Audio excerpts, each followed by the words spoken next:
Hey. Greetings, everyone. Nudelintam Elipan, Delawense Denise, Sapalee Mametake Mu. I am glad you all came. My name is Denise Bright Dove Dunkley. I am Nanticoke from the Lanticoke Lenai Lenape Nation, Turtle Clan.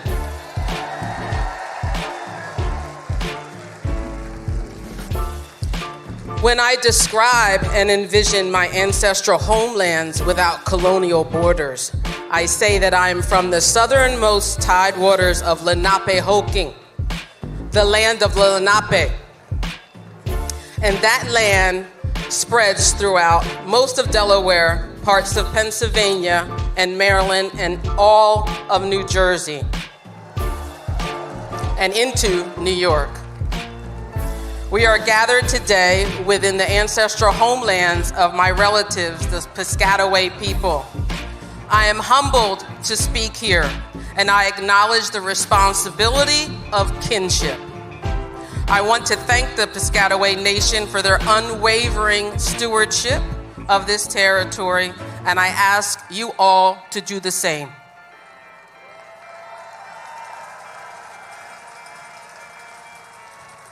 Indigenous people have occupied, governed, traded, thrived, and endured within our original territory since time immemorial. It is our inherent sovereign right to continue to do so.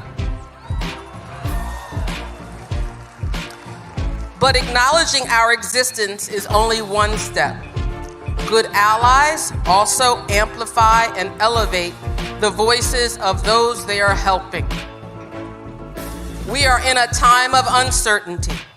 Indigenous, Black and brown, are in dire need of assistance. In fact, solidarity is critical for our collective futures. We all know too well what happens to the land happens to the people.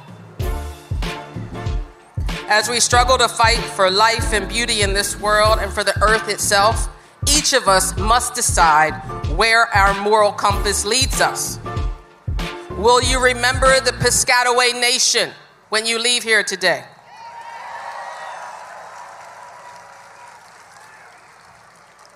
Will you honor the earth? Will you think about the people whose lands you stand on? Will you stand up for your neighbor? Will you be a good relative and think about the responsibilities of kinship? Will you remember our more than human relatives, those who suffer from the greed of humanity, our four-legged, our winged ones, the creepy crawlies, our soil, our waterways, and our air? What about the rights of nature? A special prayer to all of my relatives who are suffering. My thoughts and prayers are with Palestine. And whatever else you can shout out, I want to hear it. Who needs our help?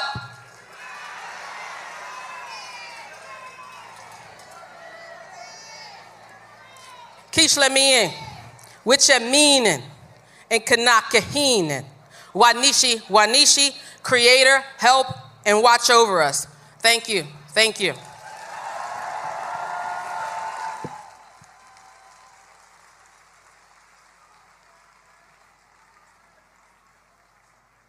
That was beautiful.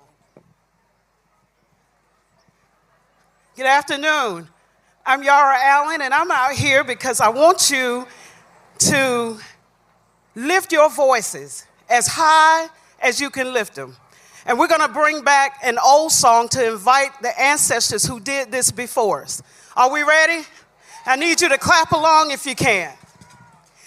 Ain't gonna let nobody turn me around, turn me around. Ain't gonna let nobody. I'm gonna keep on walking, keep on talking, marching up the freedom way. Ain't gonna let nobody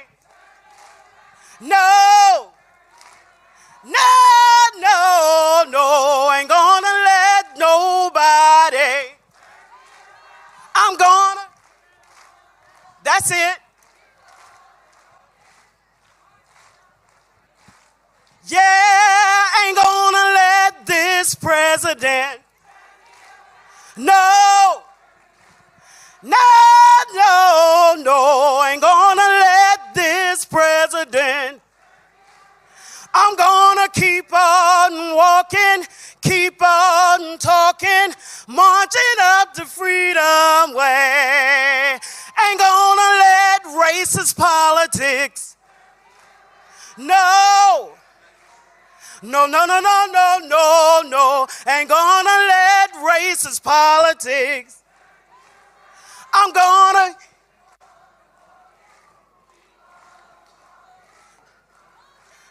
That's it. One more time. Yeah, ain't gonna let nobody. No. Ain't gonna let nobody. I'm gonna keep on. Can we keep doing that? Keep on talking. I'm gonna keep on walking. Keep on talking. Keep on walking. Keep on talking. Marching up to freedom lane.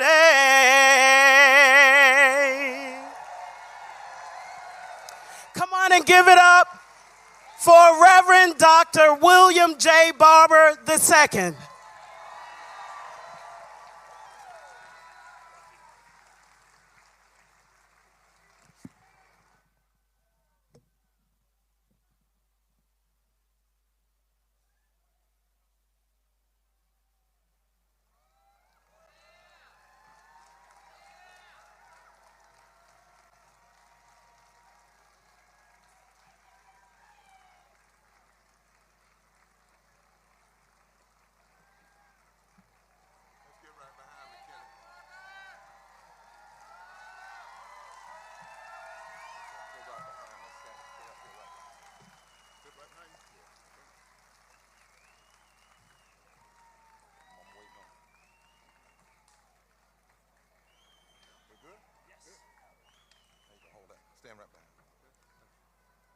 Forward together.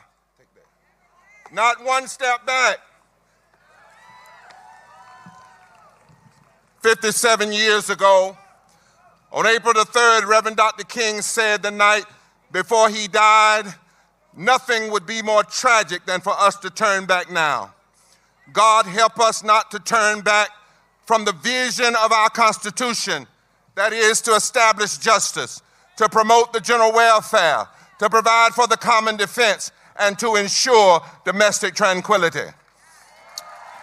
When Trump and Musk and Johnson and their minions are signing unconstitutional executive orders, unconstitutionally firing people, trying to pass an unjust budget, and wrongfully raising tariffs that will not only hurt Wall Street, but back street and side streets and side roads. When they are doing this, we must say every day, we will stand up in truth and raise our voices and our votes and declare, take your hands off of our democracy. When their foolish budget plans could remove 36 million people from health care and millions of poor and low-wage children from school lunch and refuse to raise the living wage for 14 million low-wage working American people from $7.25 to $17 an hour, we must pray for God to give us the courage to stand and say, take your hands off our Medicaid. Take your hands off our Medicare. Take your hands off our voting rights. Take your hand off our living wages. Take your hand off our public education. Take your hands off of our lives. When greedy technocrats with a supremacy philosophy want to rule the country, we with moral vigor and righteous indignation must stand up and say no. We cannot be at ease in America. History is pushing us, the present is demanding us, and the future is calling us.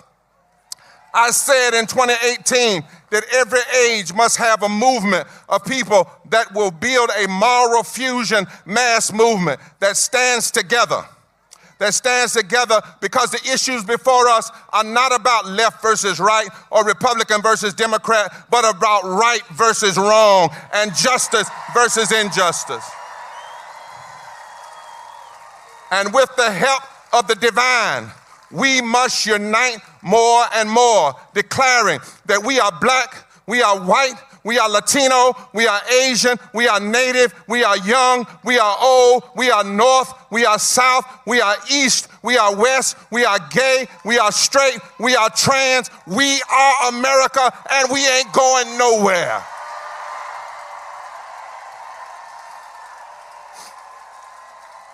God give us the strength.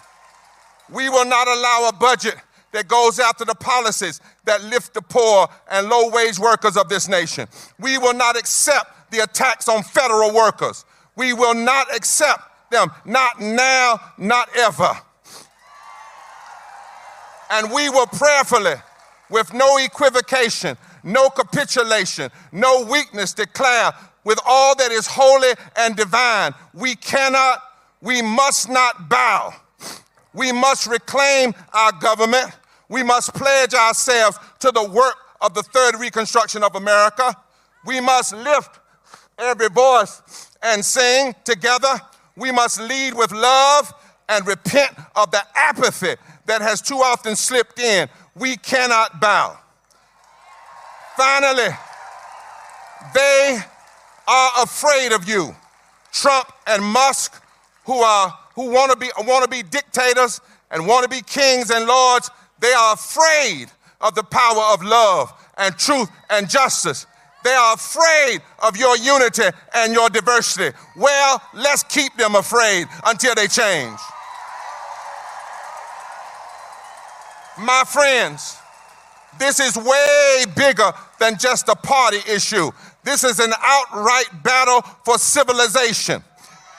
And the truth is, they are all scared of your power to come together. And they are betting that we will be afraid of them. But this is the time that we must increase, intensify, and embolden our agitation for what is right. We must declare that the only way a wannabe king can be king is if we bow, but bowing down is not an option. Our knees aren't made for bowing. We are not going to bow to power-drunk, neo-fascist extremists. We only bow to God. And so we must stand tall. When they attack everyday people with mean, hurtful policies, we must stand tall and say, take your hands off of our lives. So stand up to the technocrats. It's time for our pulpits to stand tall. It's time for statesmen and stateswomen to stand tall. It's time for the people to stand tall. We must mobilize our righteous bodies and our voices and our hearts by the millions. We must stand tall because bowing down is not an option. It might take mass call-ins, but stand tall. It might take mass sit-ins, but stand tall. It might take nonviolent civil disobedience, and they might arrest us, but stand tall. It might take mass pray-ins, but stand tall. It might take class action lawsuits, but stand tall. It might take having a labor strike day on election day so that working people can vote. But stand tall. Stand tall in every precinct. Stand tall in every voting district. Stand tall in every city. Stand tall in every state. Stand tall in truth. Stand tall in love. Stand tall in justice. Stand tall and demand that they take their hands off our democracy, and the God of the universe will be with us. Stand tall. Bowing down. Say it with me. Bowing down. Bowing down is not an option. Stand, stand, stand, stand, stand.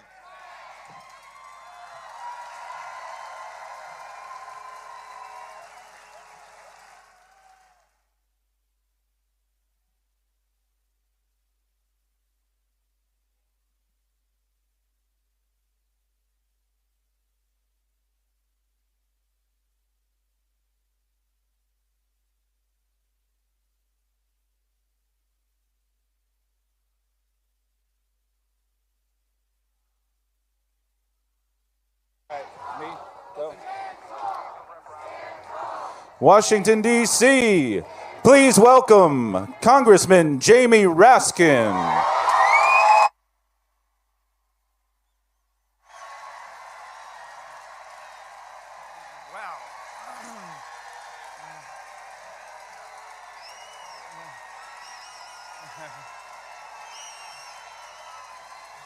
Hello, Indivisible. Hello, America. Anybody here from Maryland, the Free State? The birthplace of Frederick Douglass.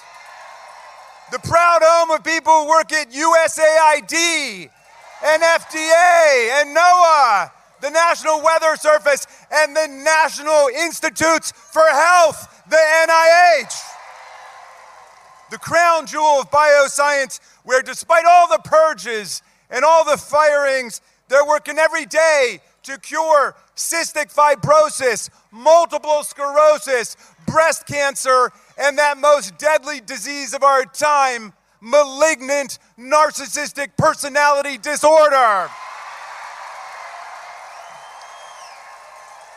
Let the scientists do their jobs. They might even find a cure for that baffling worm and brain disease. The great thing about science is it's true whether or not the Secretary of Health and Human Services believes in it. Let's all say with Maryland, hands off science. Anybody here from Virginia? The birthplace of James Madison, who wrote us the First Amendment. It separated church and state for the first time in human history. It gave us the right to speak freely, to publish freely, to worship freely, to assemble freely, and to petition government for a redress of grievances. As Dr. King said, we've got the right to protest for what is right without being arrested, deported, or fired. We got the right to read the books we want, including 1984 and The Handmaid's Tale, even if they now belong in the nonfiction section. We've even got the right to call the president deranged for crashing our economy, destroying $6 trillion of wealth, and turning my 401k into a 201k. And the press has the right to call the Gulf of Mexico the Gulf of Mexico.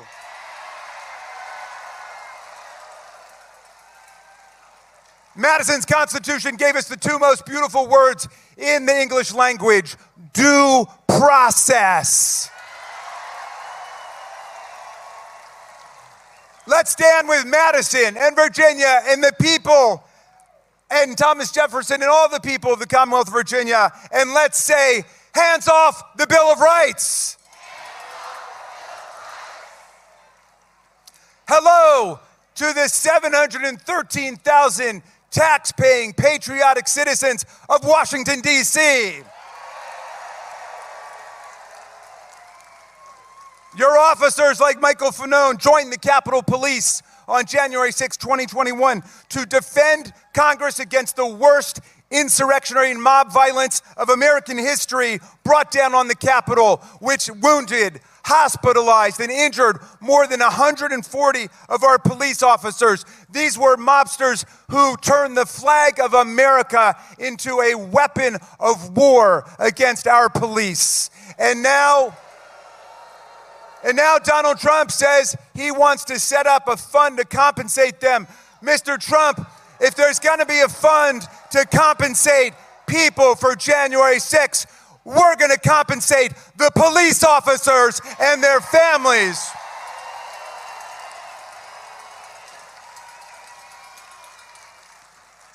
We're going to back the men and women of the blue, not the planners of the coup. Meantime, the people of D.C. have a valid, bona fide political grievance, not an imaginary one. They've not stormed the Capitol or tried to overturn an election or hang the vice president. They petitioned for statehood like 37 states before them. They did it the right way. So we say to Donald Trump and Elon Musk, hands off Greenland, that's an independent country. Hands off Canada, that's an independent country. Hands off Panama, that's an independent country. Statehood for Washington, D.C. And let's say with the people of Washington, free D.C.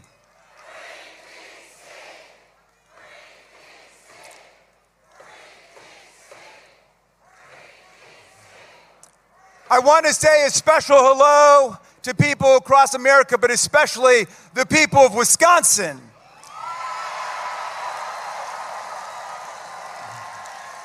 They showed America that organized people who want nothing but freedom can defeat organized billionaires who want nothing but power. Here in America, Mr. Musk, justice is not for sale, and we don't raffle off state Supreme Court judgeships for million-dollar prizes. Stop trying to buy our votes. Stop ripping off our government and stop stealing our data.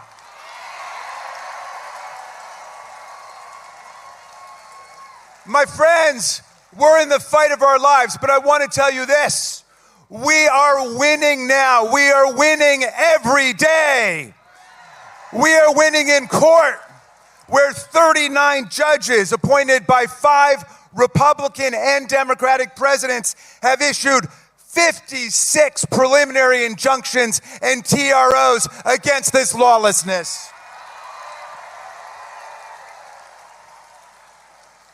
That's why my MAGA colleagues now want to impeach the judges like Judge Boasberg, the chief judge of the D.C. District Court. Yesterday, he ordered the return of Kilmer Garcia, a legal resident of the United States, married to a U.S. citizen.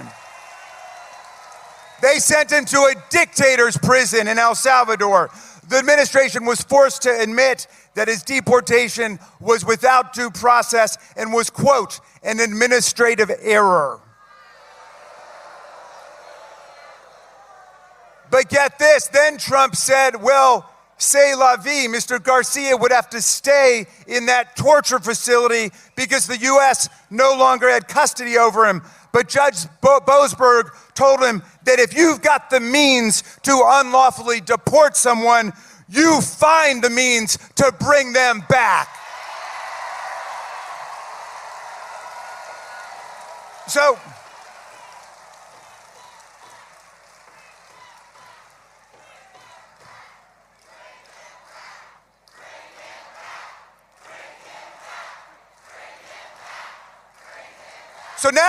So now they're calling Judge Boasberg a radical left rogue judge. The problem is he was appointed to the bench first by President Bush. He was Justice Kavanaugh's roommate at Yale. He's known as a pillar of the legal establishment. They say, though, the number of courts striking down Trump's policies is completely unprecedented. Well, so what? That's only because the number of his illegal actions are completely unprecedented. The judges are doing their jobs. They're doing their jobs. Let's tell MAGA what democratic movements all over the world tell the dictators of the world. Hands off the courts. Hands off the courts.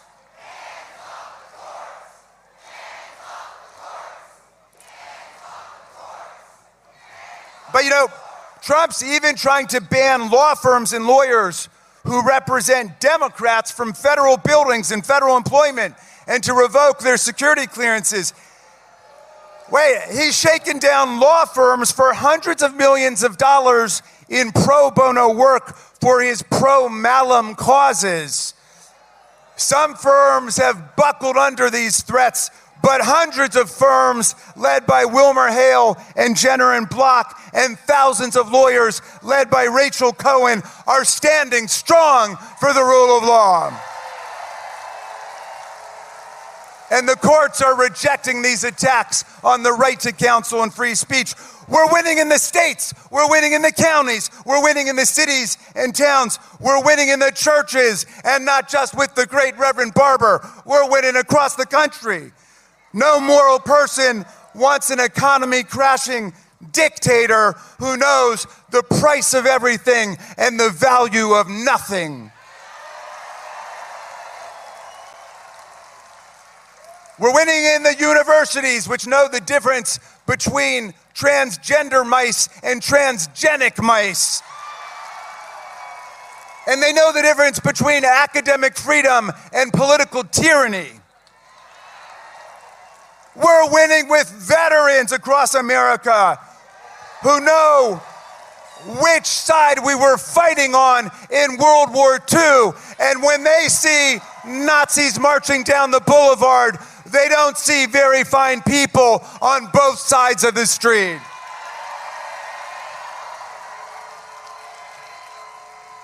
We're winning with people in the armed services who know that Donald Trump is turning our best friends in the world, like Germany and the UK and France and Canada and Mexico, into enemies by the way he's treating them. And he's turning the enemies of American democracy, like Vladimir Putin and Viktor Orban and Xi and Erdogan, into their bosom buddies.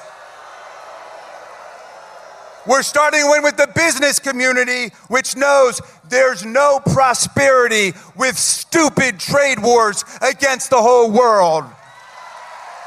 There's no prosperity with stock market collapse and mass unemployment. There's no future with presidents who have the politics of Mussolini and the economics of Herbert Hoover.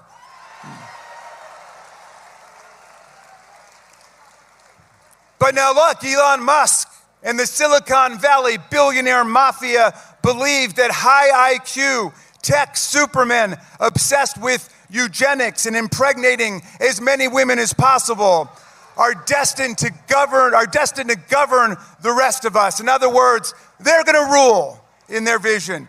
They believe democracy is doomed, and they believe regime change is upon us if they can only seize control of our payment systems, our data, and our computers.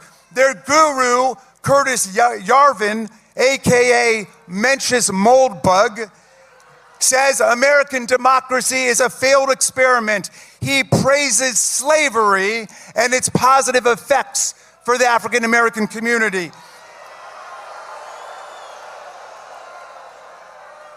He told the New York Times that the American people have to get over our irrational fear of dictatorship. On January 20th, the day when Donald Trump did not put his hand on the Bible, even his own Bible, available online to true believers for the low price of $59.99. On that day, when he swore to support our Constitution, we saw what a dictatorship of autocrats and plutocrats and kleptocrats and theocrats looks like.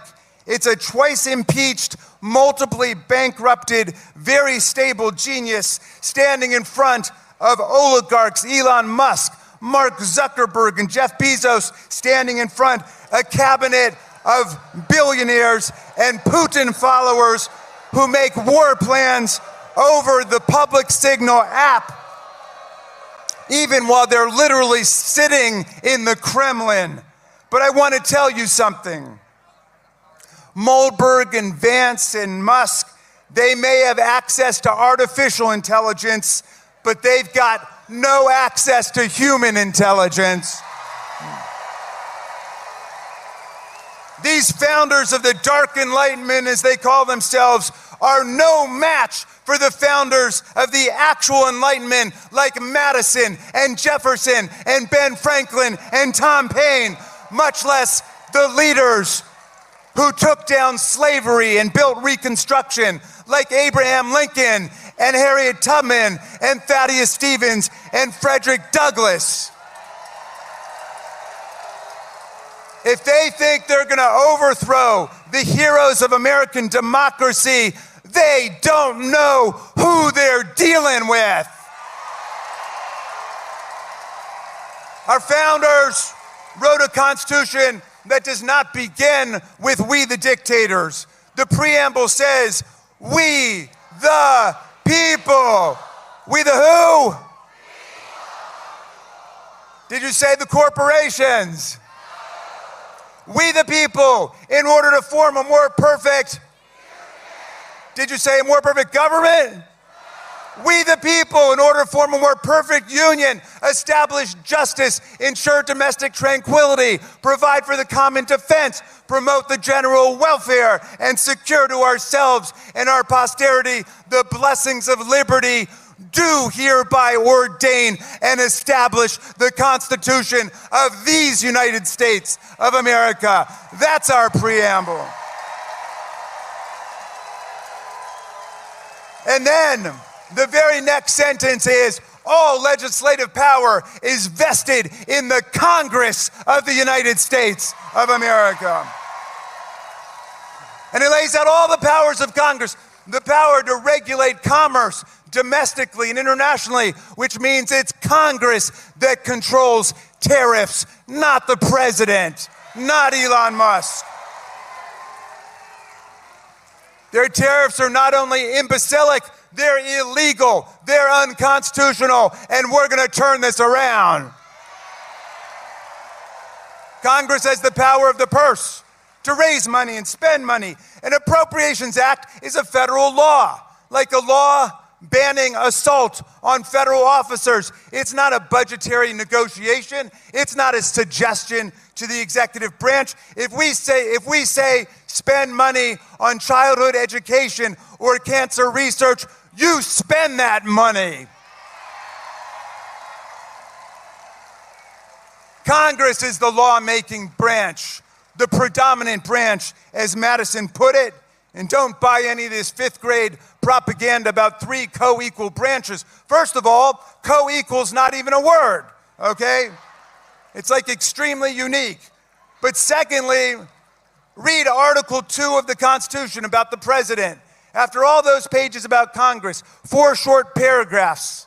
The most important one, Section 4, which is all about how you impeach a president for treason, bribery, and other high crimes and misdemeanors. If we're co-equal, how come we can impeach him and he can't impeach us? What's the core function of the president, my friends? And teach your children to take care that the laws are faithfully executed. Not twisted, not distorted, not maligned, not trashed. Take care that the laws are faithfully executed. All we say to Donald Trump is, do your job.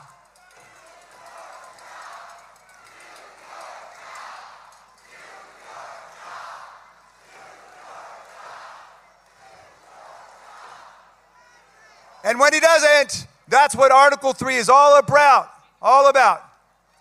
Marbury versus Madison says it's emphatically the province and the duty of the judicial department to say what the law is. That's what judicial review is.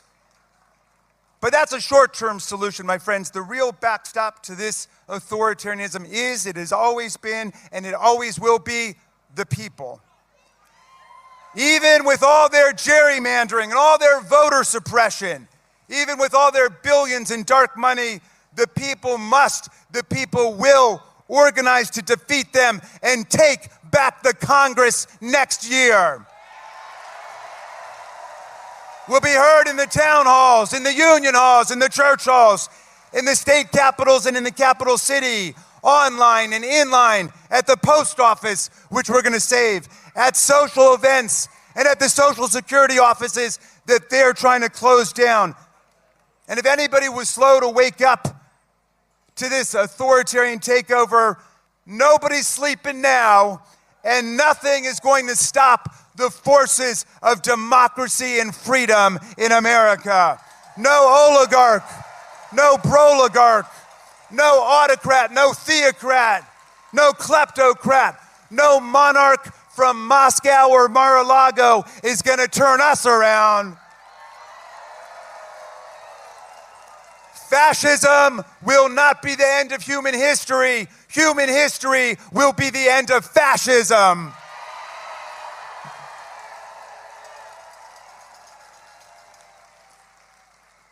The deranged cult of MAGA will not destroy the economy built by free labor, free ideas, and free markets. The Economist magazine called 6 months ago the envy of the world.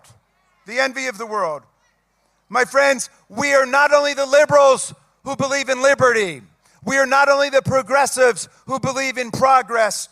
We are the conservatives who will defend the land, the air, the water, the climate system, the Constitution, the Bill of Rights, Social Security, Medicare, Medicaid, the Affordable Care Act, the Voting Rights Act of 1965, the Civil Rights Act of 1964, the National Labor Relations Act, the Fair Labor Standards Act, the Clean Water Act, the Clean Air Act, everything that their party of nihilists and authoritarians wants to tear down in the next few weeks, we are going to conserve and defend for future generations of Americans.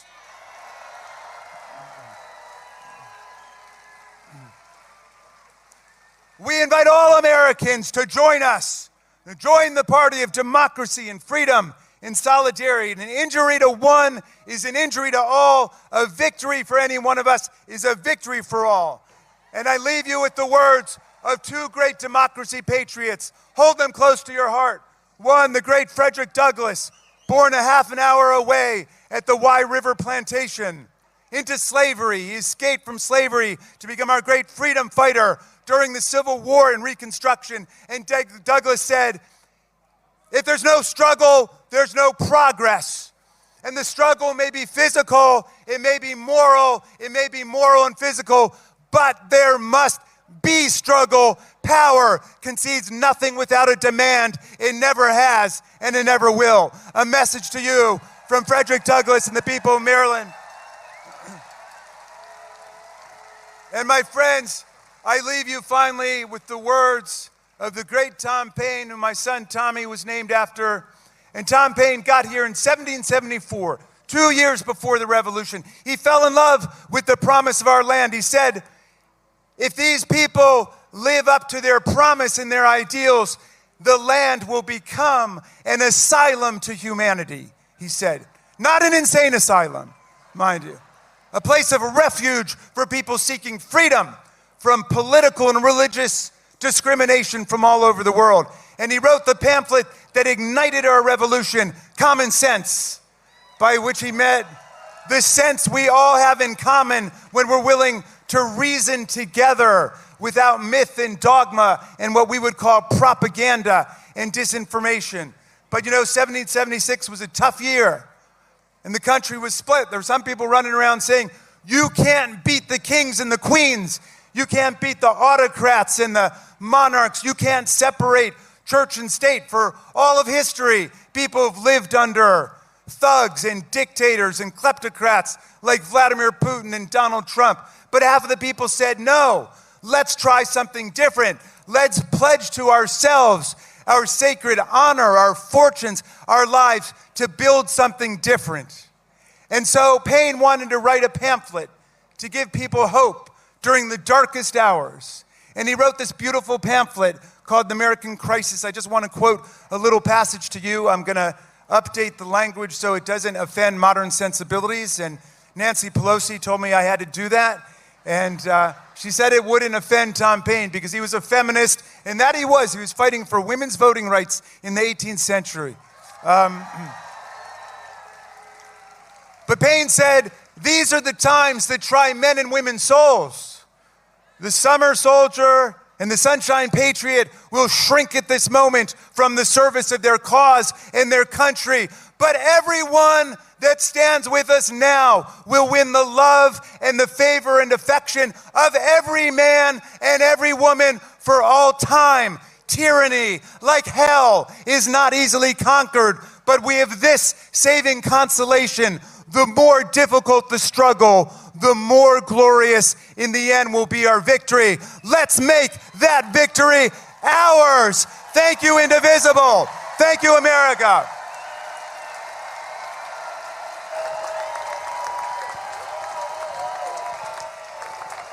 Please welcome Congressman Maxwell Frost. Hello, how's everybody doing? This is about the fight for everything and everyone. When I say everything, say everyone. Everything. Everything. Everything. It is so damn good to see this crowd. Yo, we all know that we're living in some dark times. We see the foundations of our society, Social Security, Medicare, Medicaid, the very safety nets that people have fought for generations to ensure that our country lives up to its promise, are being targeted by the billionaires and the oligarchs and the corporations.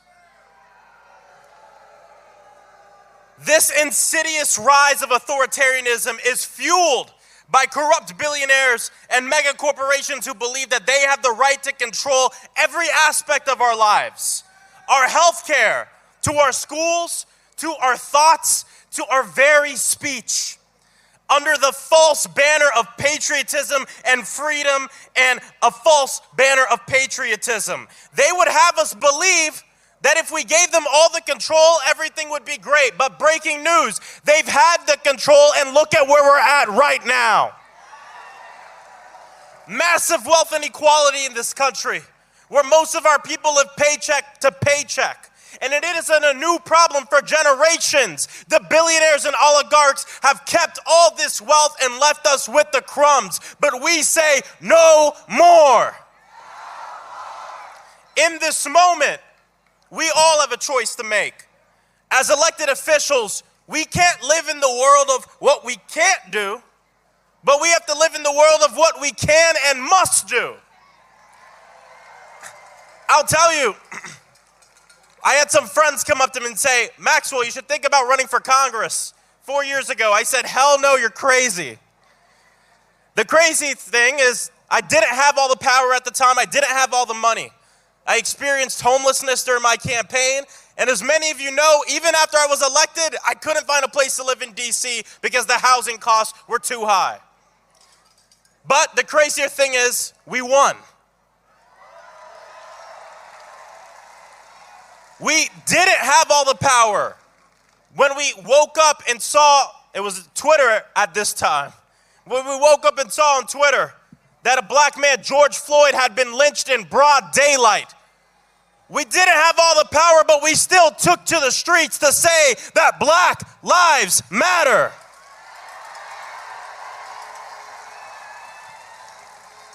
They didn't have all the power.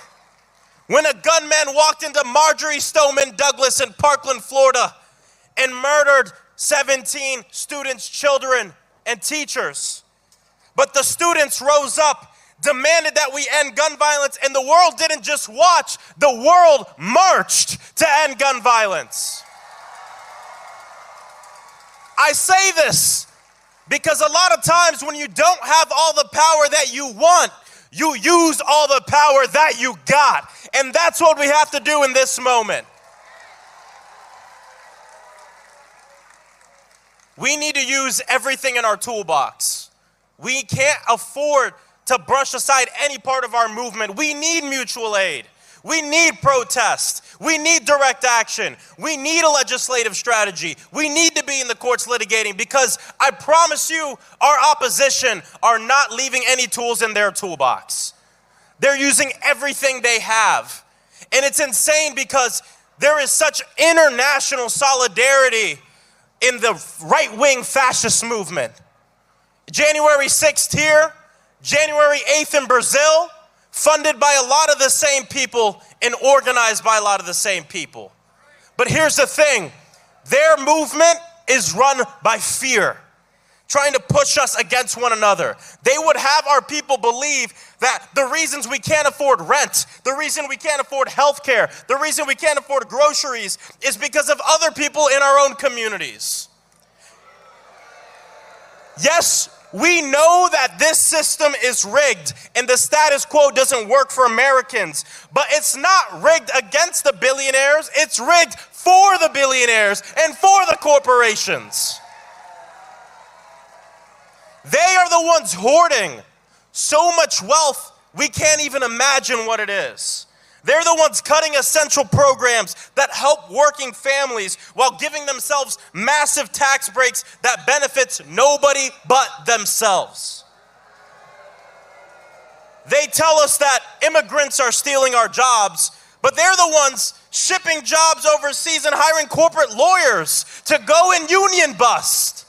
They're the ones that are screwing us over on the jobs. They tell us that trans people are a threat to our children, but they're the ones dismantling public education. They're the ones denying the climate crisis. They're the ones poisoning our planet. They're the ones doing nothing about the national public health emergency of gun violence.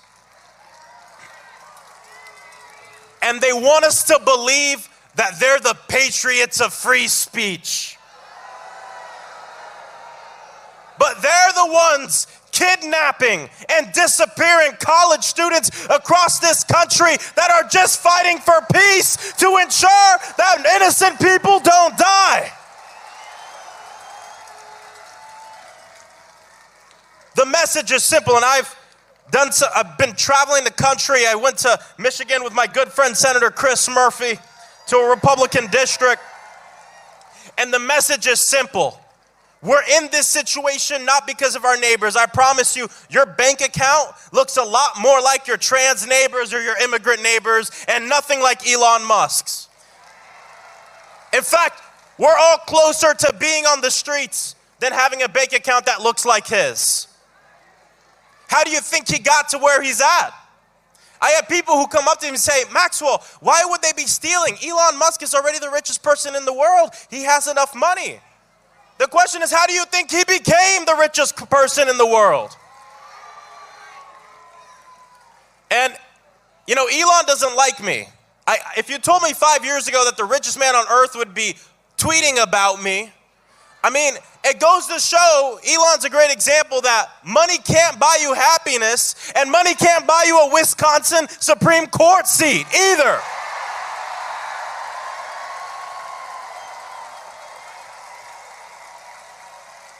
But I'll tell you, our way out of this is not to back down, is not to be silent, and is not to be divided. Throughout human history, authoritarians, they're never satisfied with the power that they have. And so they test the bounds, they push the limits, they break the law, and then they look at the public to see if they're quiet or if they're loud. If we are quiet, if elected officials are quiet, then we are complicit. And we cannot be complicit in the tearing apart of Medicaid, of Social Security, of food stamps, of nutritional assistance, of the things that we fought for and earned.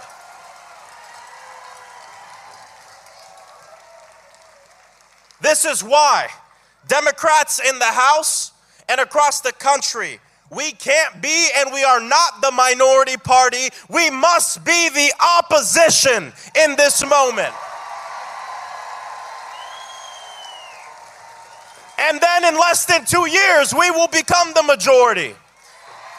And I'll tell you this, Elon Musk was on the news the other day saying, well, if the Democrats win, it's just going to be subpoenas and investigations. It's the one thing he's right about. You're damn right there's gonna be subpoenas. You're damn right there's gonna be investigations. Because when you steal from the people, expect the people to rise up at the ballot box and on the streets.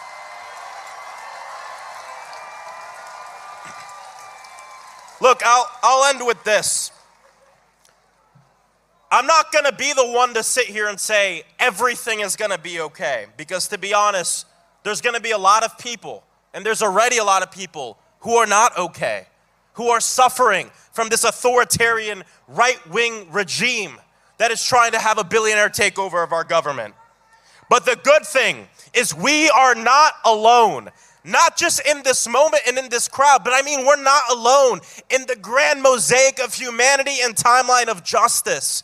We stand alongside the water protectors, the freedom fighters, the anti-war warriors, the labor organizers, and movements of working people throughout human history that have seen the world through the eyes of the most vulnerable and said, we are all together. We are not divided and we are not apart. And it's not gonna be easy. And I know this coming from a movement. I got involved in politics when I was 15 years old because I didn't want to get shot in school. I was a part of movement for 10 years and still part of the gun violence prevention movement. That the time when the most people give a damn about our issue is coupled when there's the most death and chaos. A movement when the country is paying attention to us. This is what's going on right now. I always tell people, the testament of an organizer is what you do when nobody's paying attention. But the testament of a movement is what you do when the world is watching. And the world is watching our country right now. There will be times when we feel discouraged. There will be times where we feel disappointed. But when those feelings overcome you, think about this moment. Think about our people. Think about our stories. And think about the people who came before us. And in my mind, I always think about the amazing Angela Davis when she said, I am no longer accepting what I cannot change. I am changing what I cannot accept. So to the people, can you accept cuts to Social Security? Can you accept cuts to Medicare and Medicaid? Can we accept the rise of right-wing authoritarians in this country? Can we accept them banning the books in our libraries? Can we accept them trying to ethnically cleanse our people from a land? Can we accept kids being mowed down in their schools? Well, it sounds like we have a lot of damn work to do. God bless you all. Let's continue to fight, and we will win. Thank you.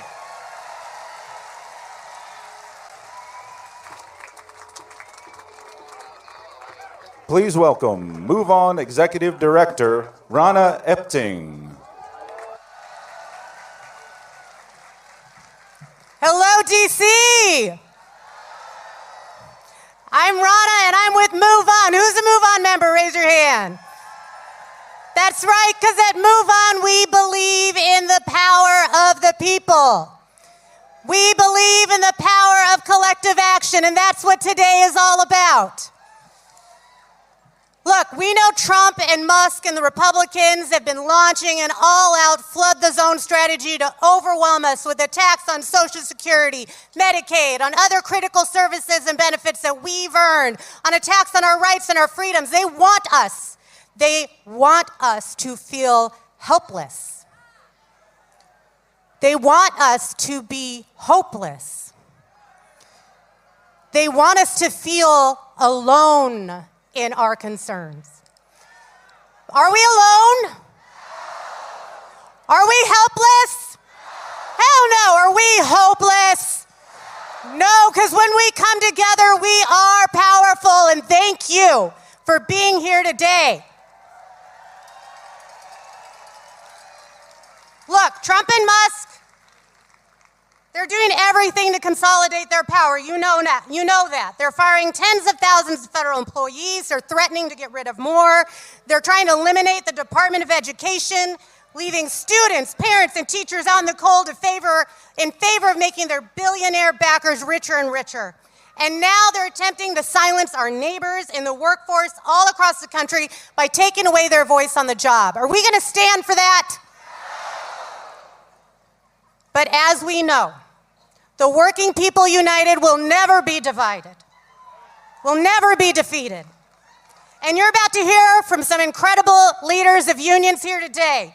We'll be joined alongside with working people who've been directly affected at the hands of Trump and Musk. They're not just fighting for their members, they are fighting for all of us, folks. So please give a big, hearty welcome to the stage, AFL-CIO President Liz Shuler, NEA President Becky Pringle, National Nurses United President Kathy Kennedy, NFFE President Randy Irwin, and AFGE President Everett Kelly, along with their members.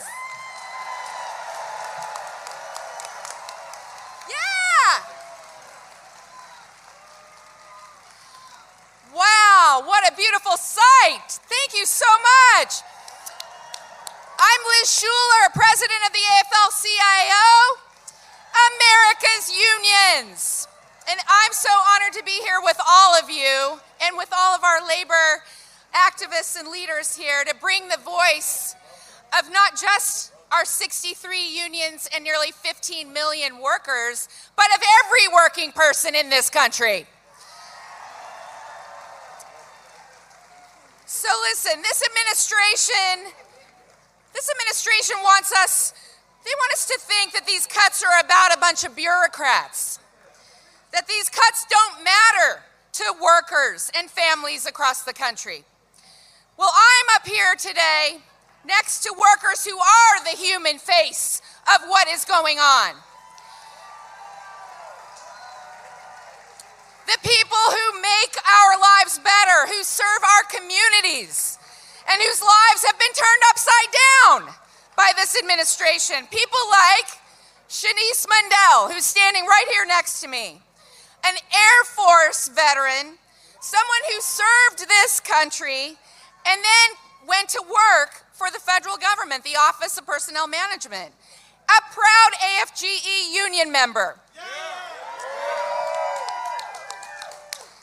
She made sure people got their health care until this administration fired her. Does that make sense to anyone here? Listen, ever since this election, I keep hearing about how divided working people are. But the people I talk to every day, teachers, nurses, construction workers, engineers, sanitation workers, people with every kind of job and every kind of background, what I hear is the exact opposite. We could not be more united in what matters to us. And I see it. I see it. I have not met one person who says, yes, it makes sense for a CEO to make 268 times what I make while I live paycheck to paycheck. I have not met one person who says, yes, Elon Musk and Jeff Bezos need more tax breaks, and that money should come from my mom's Medicare or Social Security. I have not met one person who says, yes, please, let an unelected billionaire take a chainsaw to the jobs that my community counts on. The jobs that keep my food safe, that make my water clean. Get rid of the workers who care for our veterans, our heroes, when they come back from serving our country. It makes no sense. So to every working person here and everyone watching, I don't care if you're a Democrat, a Republican, an independent, do you want common sense from your government? Are you sick and tired of a government that is not of, by, and for the people, but of, by, and for the billionaires? Are you ready to do something about it? That's what I thought. They have billions of dollars. But what we saw on Tuesday night in Wisconsin gives me hope. Because our votes are not for sale. Our values are not for sale. And our rights and our freedoms are not for sale. So are you ready to fight? You ready to win? I'd love to have Shanice say a few words about her experience, and then I'll introduce our next speaker. Thanks, everyone, for coming out.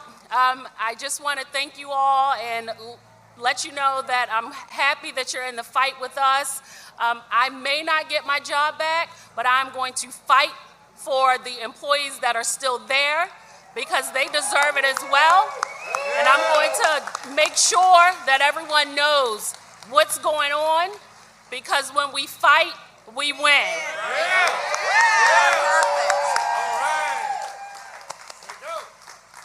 And now it's my joy to introduce an absolute fighter for our nation's kids, someone who protects not only our educators, our students, but all working people in this country, the president of the National Education Association, Becky Pringle.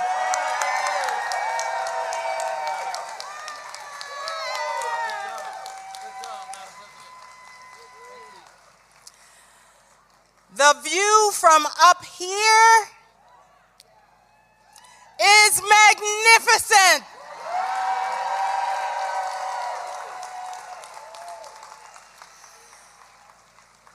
Of all the civil rights for which this world has fought and died for 5,000 years, the right to learn is the most fundamental.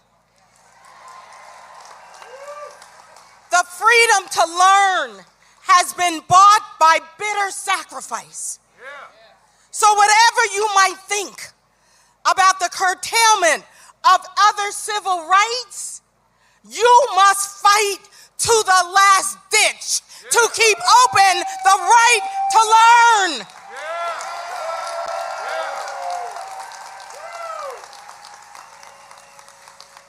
Those words spoken by W.E.B. Du Bois over a century ago are still true today. I am Becky Pringle, and I am most proud of having taught eighth graders the wonders of science for 31 years. And I am honored to be the president of this nation's largest labor union, the National Education Association.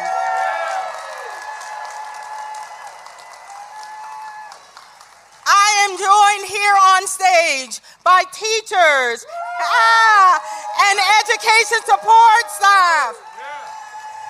And we are joined by the 3 million people who have dedicated their lives to teaching and nurturing, counseling and feeding, driving and taking care of this nation's 50 million students.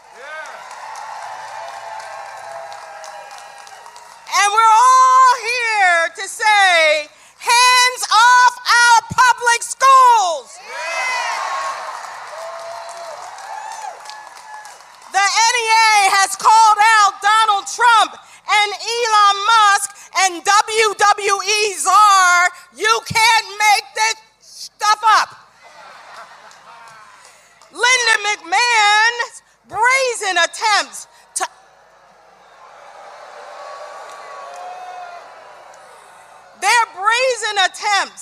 to undermine public education in America.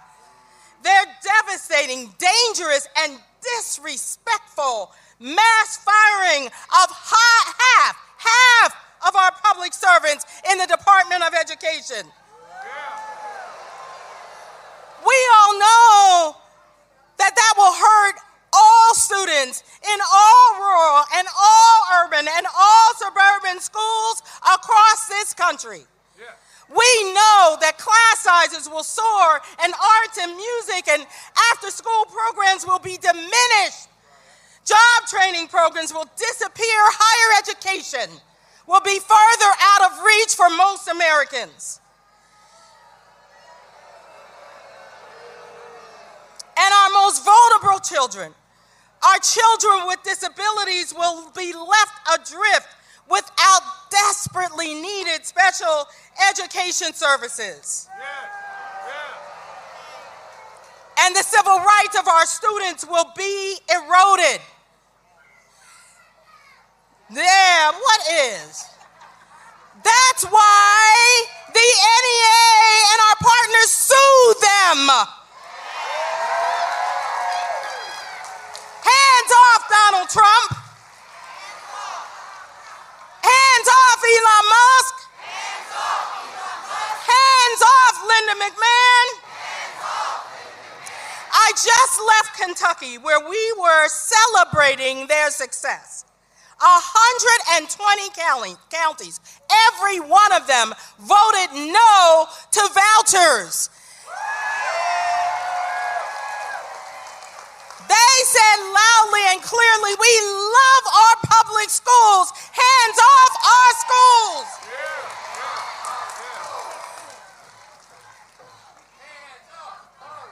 Hands off our schools. Hands off our schools. Hands off our schools. And after that victory, now they're worried that federal vouchers will take all of the funds out of our schools and give them to private schools. And who will be left to stand in those gaps for our babies? Educators all over this country who bear that burden every day. And those federal workers in the Department of Education, where we saw them being fired, we heard from them. Anthony, a veteran who told us, I put my life on the line. I was willing to die for this country, all to be thrown out like trash by this administration. Donald Trump and Elon Musk are trying to roll back 6 decades of civil rights progress. They're peddling their private school voucher schemes to put money in the pockets of already obscenely rich billionaires and take away money from the 90% of the students who learn in our public schools. And we know it's a scheme. We've already seen when states go to vouchers, academics decline, state budgets are slashed, and public education, our schools lose vital funding. Now you might say, Becky, why are they doing this? Yeah, I thought you had to. Well, you know, it fits right into any authoritarian's plan to strip away the freedom to teach and the freedom to learn.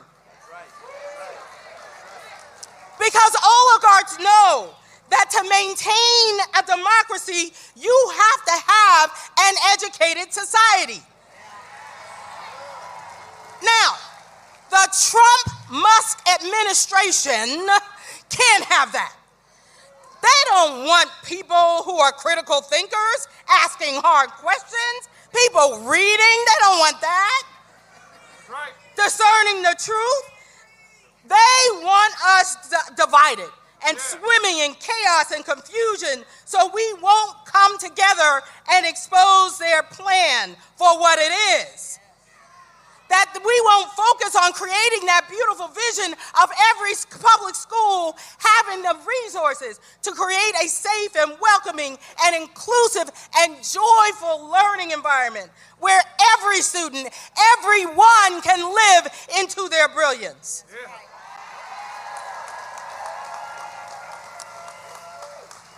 I am deliberate and afraid of nothing.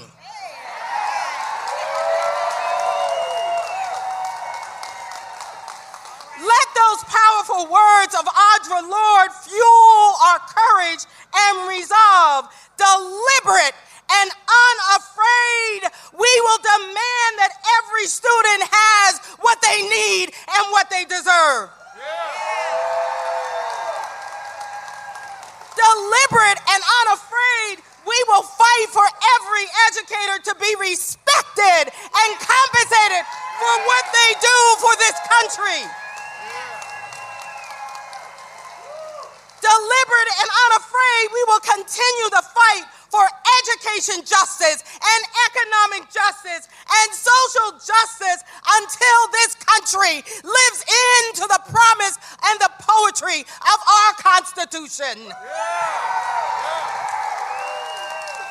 We the people, say it with me, we the people, we the people, we the people, all of us deserve that right to life, liberty, and the pursuit of justice. So we will continue to demand that you keep your hands off our schools, keep your hands off our rights, and we won't stop. We the people won't stop because our children, our babies are depending on us. They're depending on us to be worthy of them. And now, from the National Nurses United, give it up for Kathy Kennedy.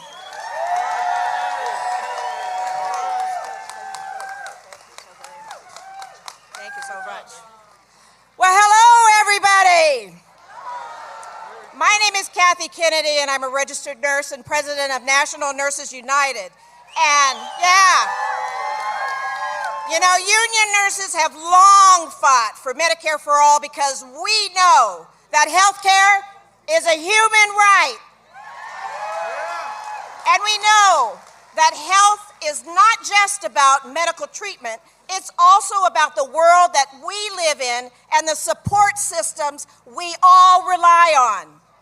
Those include Medicaid, Medicare, Social Security, the Department of Health and Human Services, and the Veterans Affairs Administration. Yes, this current administration wants to weaken and privatize those programs that have helped millions of people stay alive, housed, and cared for. And without these programs, vulnerable seniors, low-income families, people with disabilities, and veterans will suffer. Yes. And while they're attacking the social programs, they're also stripping away protected union rights from federal workers, including our VA nurses, 15,000 of them. No. Yes. They're trying to break our solidarity so that we can't hold them accountable. But guess what? We're not going to let that happen. The current administration wants a society where wealthful and powerful get richer while the rest of us struggle. They say that people should be responsible for themselves while they're handing out billions of tax breaks, subsidies, and bailouts to giant corporations. What do you say? No way. No way. So let's be very clear. Our nation's public programs were created for a reason. During times of struggle, like the Great Depression, the World Wars in Vietnam, when seniors were dying in poverty, veterans were left without care, and millions of Americans lacked the basic services to live. Do we want that? No. Absolutely not. This administration knows.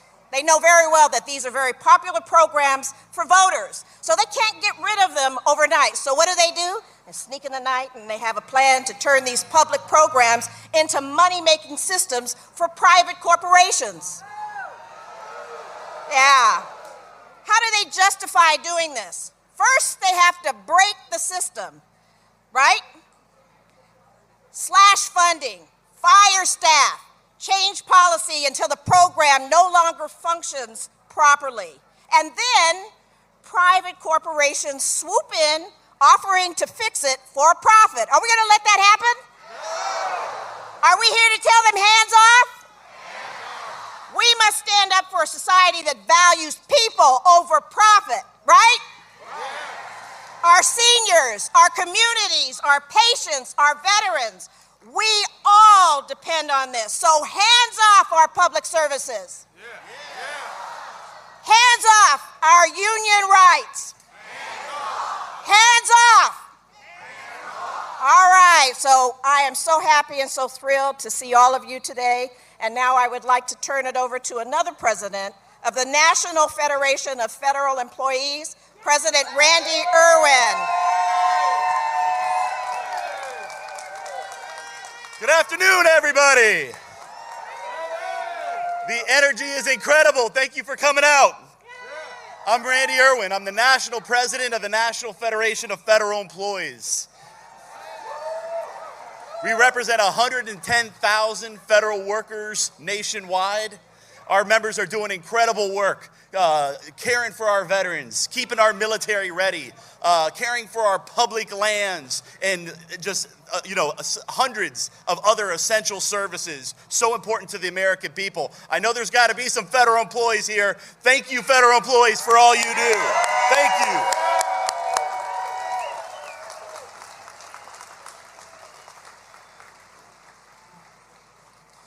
So as you know, the Trump administration is absolutely destroying public services in this country right now.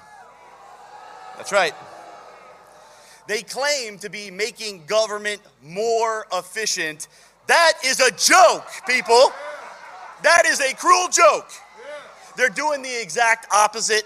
What they're doing is a recipe for disaster, not a recipe for efficiency. Now, this administration has fired or bullied into resignation 275,000 federal workers providing essential services. And that's just the tip of the iceberg. Let me ask you a question. Are you okay with Trump eliminating essential services? No. Hell no. Hell no. Now, never forget this fact. 30% of the federal workforce are veterans. The biggest employer of veterans nationwide by a wide margin. You can't separate federal employees from veterans because there's so many veterans in the federal government. If you're doing it to federal employees, you're doing it to veterans, okay? He's laid off 275,000. That means almost 100,000 veterans now are jobless because of what this president is doing. Boo. Concurrently, they're decimating the Department of Veterans Affairs. They're laying off 83,000 people that care for veterans. This is a 1-2 punch to the face of our veterans. Are you okay with that? No. Hell no. Hell no! Hell no!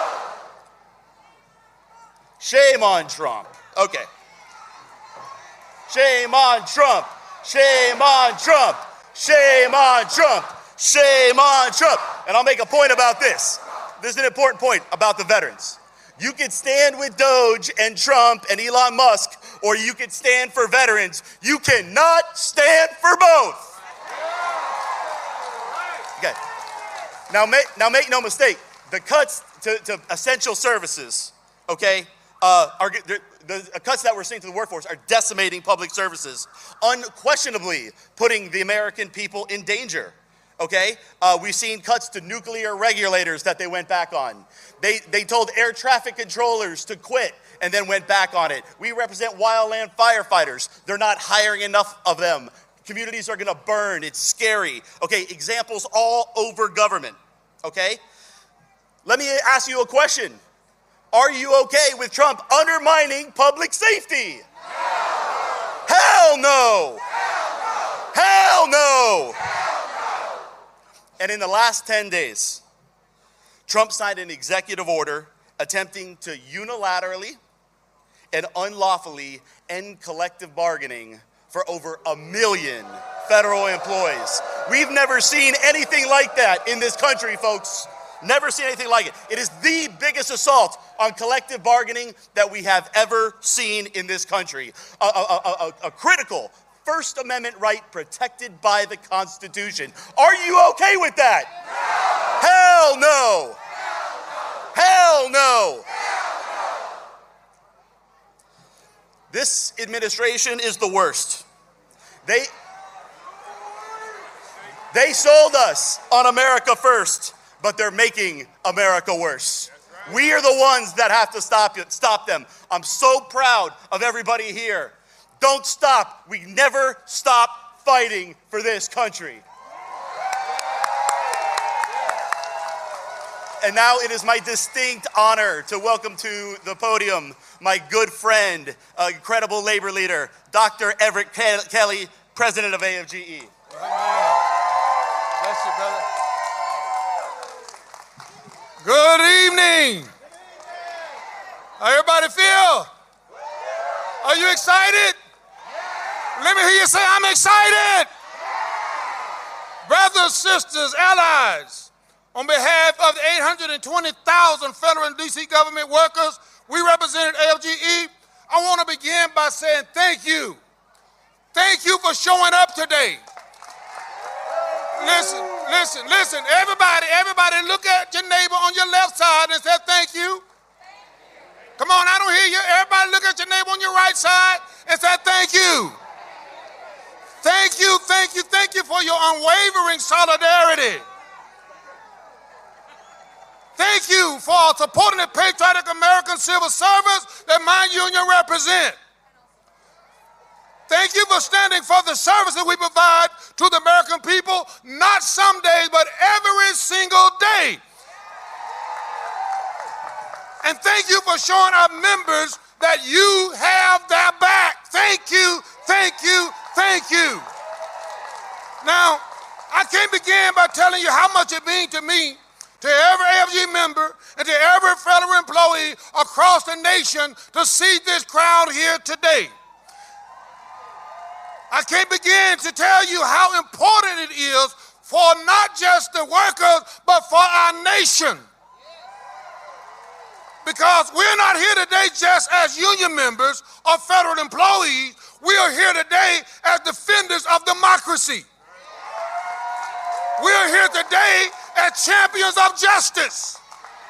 We are here as protectors of our freedom and the American way of life. That's why we're here. And brothers and sisters, let me tell you this, that AFGE is here standing on principles. Say principles. Because today our nation is at a crossroad. In recent days, we witnessed unprecedented attacks on our democracy, on the rule of law, on American veterans, on American workers, on our civil servants, on our government, on our communities, on our union, and on the very freedom guaranteed to us by our Constitution. What do we say? We say no. Now, just last week, the president issued an unprecedented executive order, and the union of over 1 million American workers who serve their country every single day, a third of whom are veterans themselves, and that is an attack on AFGE. But let me tell you something, it's not just an attack on AFGE, but it's an attack on all of us. Because if he is able to deny our members their rights under the law, guess what? He won't stop there, because you're next. He'll deny your rights. And that's their hope. That's their plan. But they thought it was easy. They thought we were easy targets. But let me tell you something about union members and veterans. We will not be intimidated. I'm a veteran myself. I'm an Army veteran. We will not be silenced. We will not bow down. We'll stand up and say, hands off our union. We'll stand up and say, hands off our contract. We'll stand up and say, hands off our democracy. Hands off our freedom. And we'll stand up and speak truth to power. Let me just tell somebody that might be listening that AFGE and the labor force, 15 million of us, we're going nowhere. We're going to stand our ground, We're not going to stand by and let you dismantle the agencies that protect American workers against greedy billionaires and corporations. Hands off. Let them hear you. Let them hear you. We ain't gonna let them dismantle Social Security and steal the money that Americans have contributed toward their retirement their entire life. What do we say? We aren't going to let you cut 80,000 workers from the VA and take away our veteran benefits. What do you say? We aren't going to let them gut the agencies that keep us safe from the pollution and diseases. What do we say? Brothers and sisters, we know the actions of Elon Musk and Trump and their Doge billionaire buddies aren't about efficiency or national security. That's just an excuse they use. Now, they call it the Department of Government Efficiency. Let me tell you what I call it. Let me tell you what I call it, and I want to see if you agree with me. I call it the Department of Government Evil. Because it's evil to disrupt 9 million lives that are veterans for the power grab. It's just evil.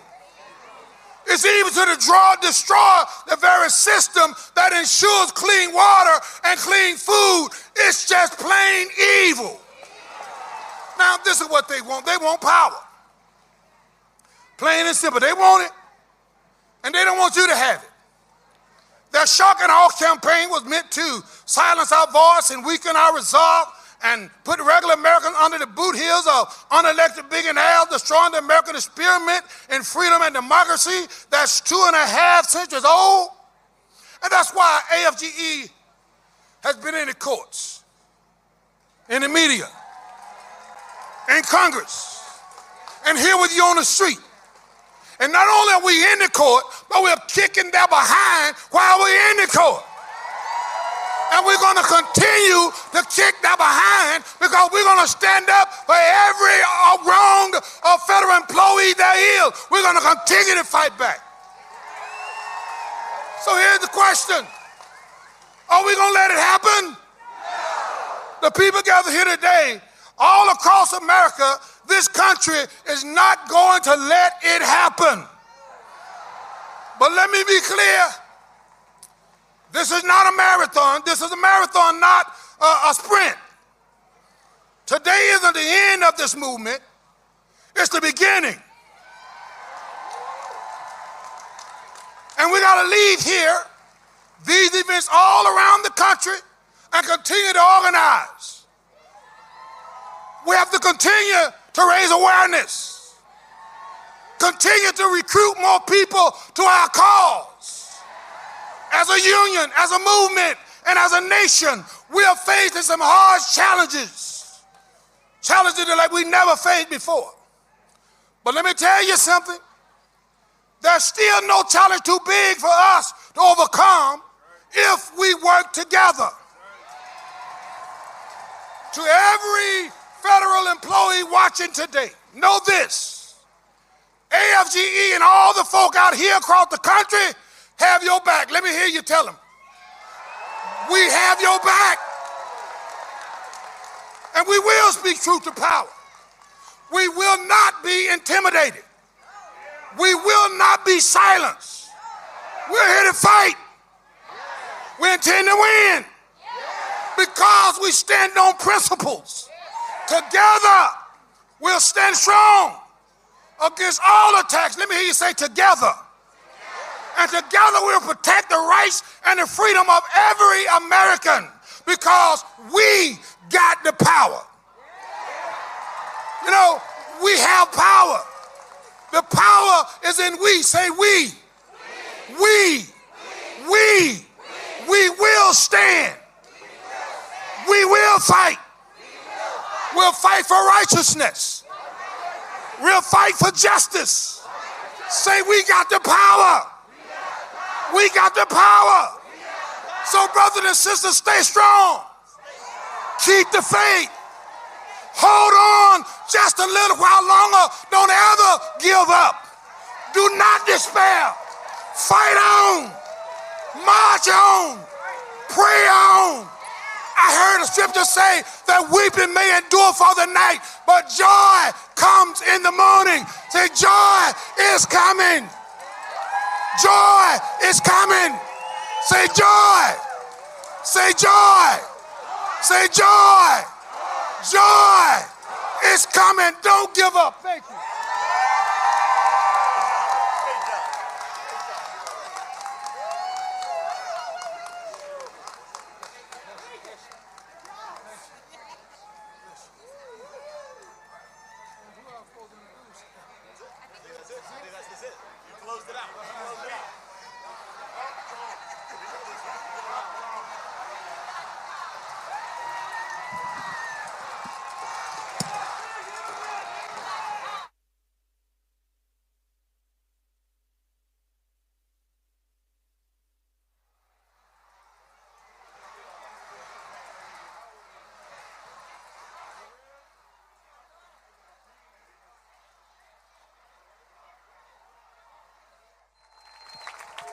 Please welcome back to the stage, Move On Executive Director, Rana Epting. All right, look, we're all coming together here because there's so many of us, so many people being harmed by the consequences of the callous, corrupt, and chaotic Trump administration.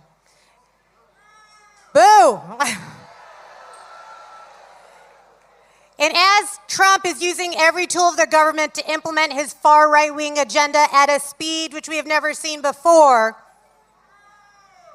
we know he's doing it on purpose so that we can't keep up with the changes and that we eventually lose hope and can't fight back. And he's directly targeting and bullying. What do we say to bullies? Yeah. He's directly targeting and bullying the most vulnerable people in our country. He's trying to tell us that immigrants, our LGBTQ friends, and trans neighbors are making this, they're the reason this country is worse off. Fuck that! It could not be further from the truth. LGBTQ people make our country better, stronger, and more beautiful every single day. It is my honor and privilege to welcome the inspiring Stella Keating, the first transgender teenager to testify before the U.S. Senate, and Human Rights Campaign President and friend, Kelly Robinson.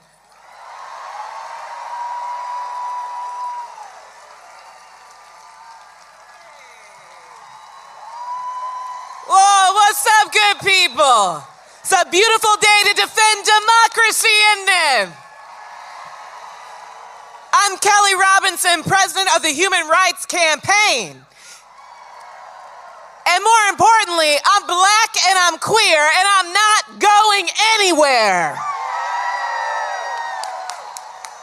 Lesbian, gay, bi, trans, and queer folks, we are not going anywhere. We are standing thousands strong, millions strong today to tell them hands off. Hands off! Hands off! Hands off! Hands off our bodies, our families, our books, our ballots, and hands off our trans kids, y'all. This moment is not going to be defined by our opposition. It's going to be defined by our courage. The courage that we summoned from our ancestors from Selma to Stonewall. The courage of Cory Booker, who stood up for 25 hours, speaking truth to power. The courage of those Wisconsin voters that stood up for democracy. Y'all, these are serious times that require serious leadership. If it's not going to come from 1600 Pennsylvania Avenue, it's going to come from people like us out in the streets, ready to fight for freedom. Ready to fight for justice, ready to fight for liberation. Let me hear you. And nobody knows courage better than our young people, y'all. And I want you to hear directly from one of them today. She's a fighter. She's a truth teller. When she speaks, the world leans in. Give it up for Stella Keating.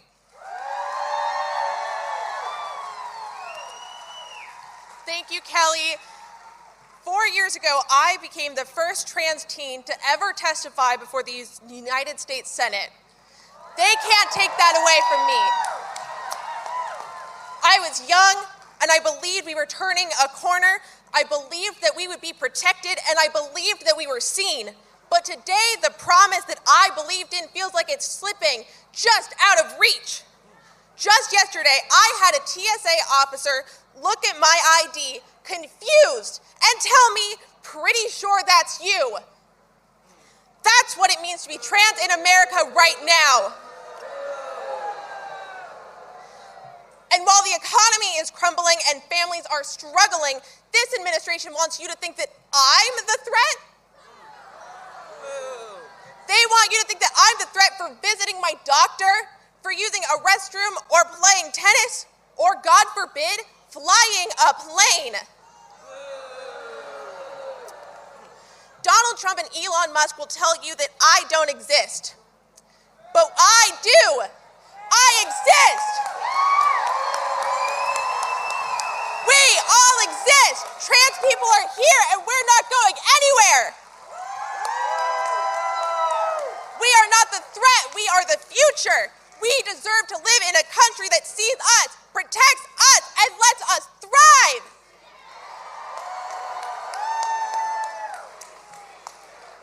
We see you.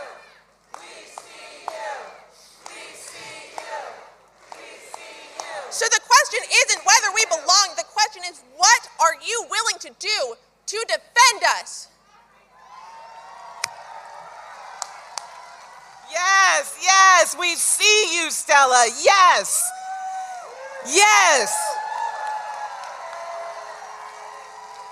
This moment that we're in, y'all, it demands more than outrage. It demands action.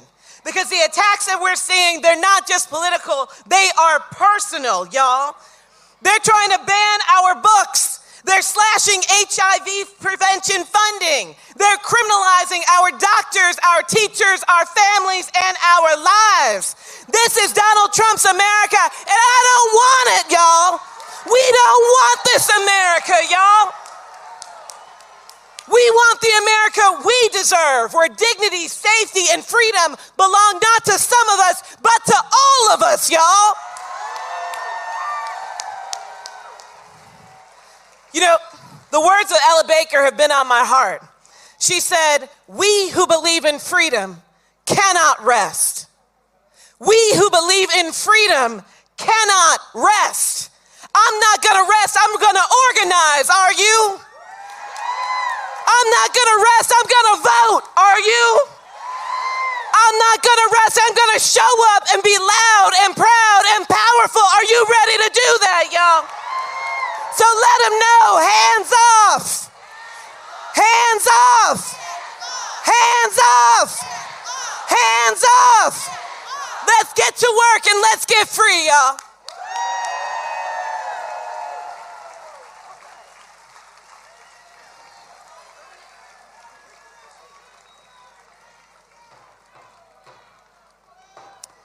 Please welcome President Pete Maysmith, League of Conservation Voters. Good afternoon, DC. My name is Pete Maysmith, and I'm the incoming president of the League of Conservation Voters. And I'm here today because, like you, I'm pissed off, and we're saying enough is enough. That's right. People are hurting because of Donald Trump.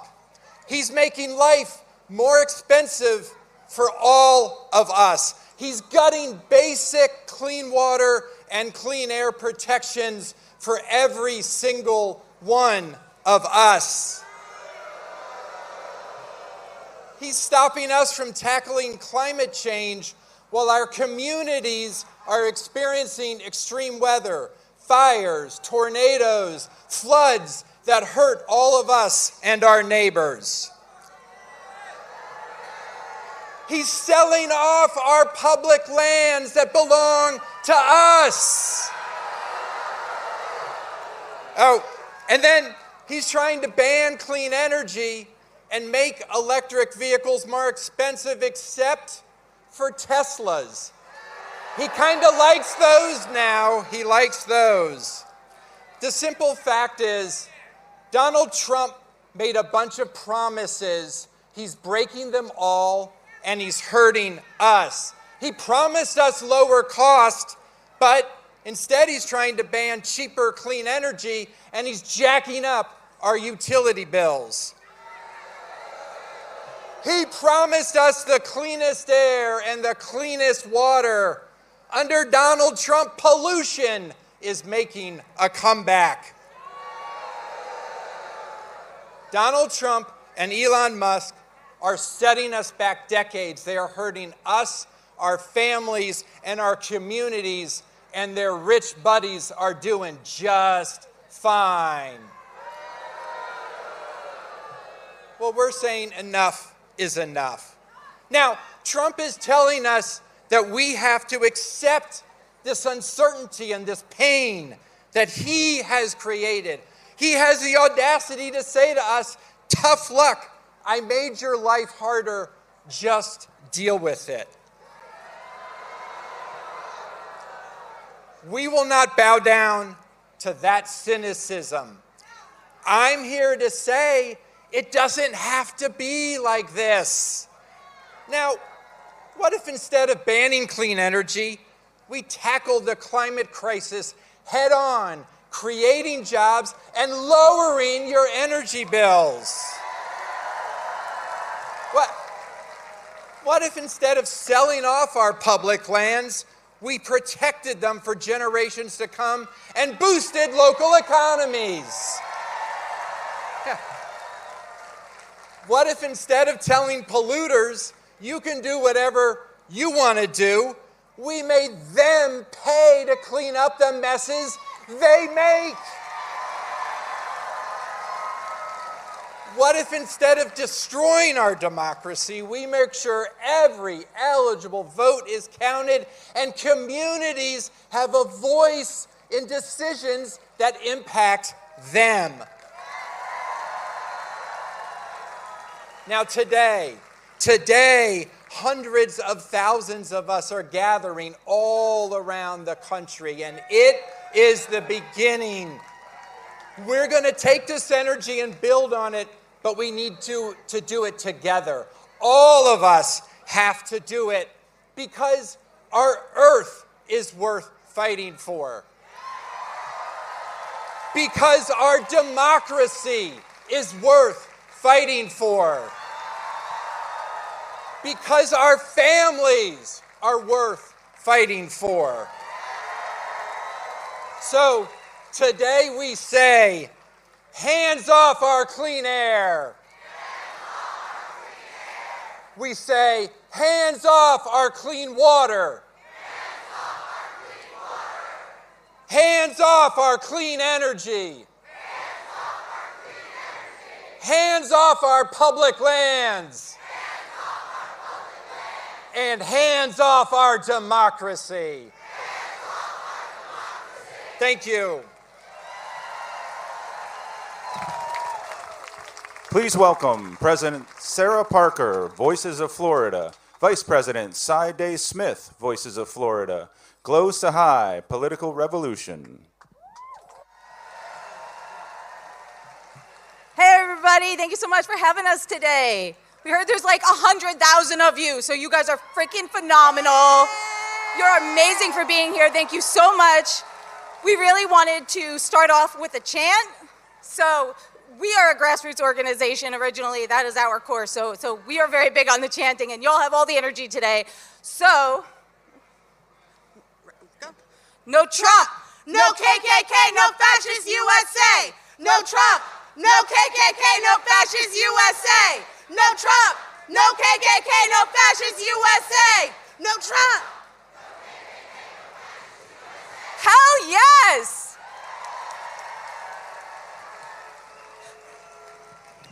I'm a little tall. I I first want to introduce Glow, who is the founder of Political Revolution, also a dear friend, and a national coordinator with 5051. Make some noise. Thank you, Sarah. I've been organizing with 5051 for 3 months since Trump became president, but it feels like 3 years. I first started organizing with Bernie Sanders' presidential campaign 8 years ago. Bernie taught me the importance of organizing with your community and standing up for what is right. He made me realize how wrong things are in this country. He talked about oligarchy and what kind of things can happen in a country where the rich are getting richer and the poor are getting poorer. Where greed is incentivized and made legal. Now we have oligarchs in charge, and we have seen the kind of damage they've done. They are corrupting our democratic processes, controlling our media, and influencing policies that benefit only themselves, widening the gap between those who have and those who have not. But standing here today, I am filled with hope.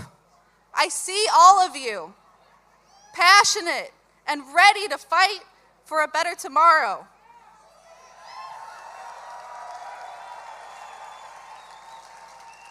Together, we have the power to enact change, to fight this growing inequality and reclaim our democracy.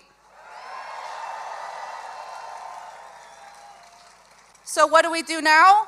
We organize, we educate, we mobilize, we stand up, not just for ourselves, but for our neighbors, our community, and our future generations.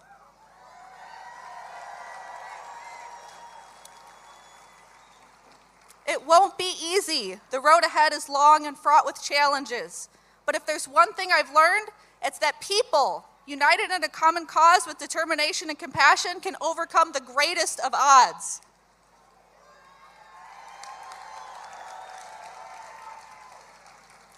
Let's continue to build this movement. Let's continue to stand up for justice, for equality, and for the rights of every single individual.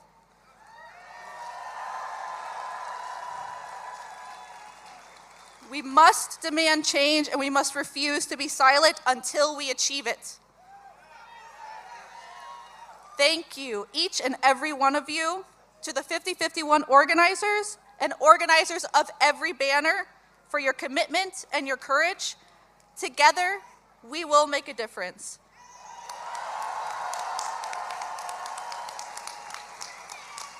This movement is bigger than any one person.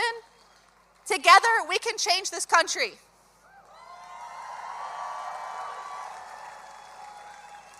Thank you so much. Next, we'll have Cy Day-Smith speaking, the Deputy Director of Voices of Florida. Thank you.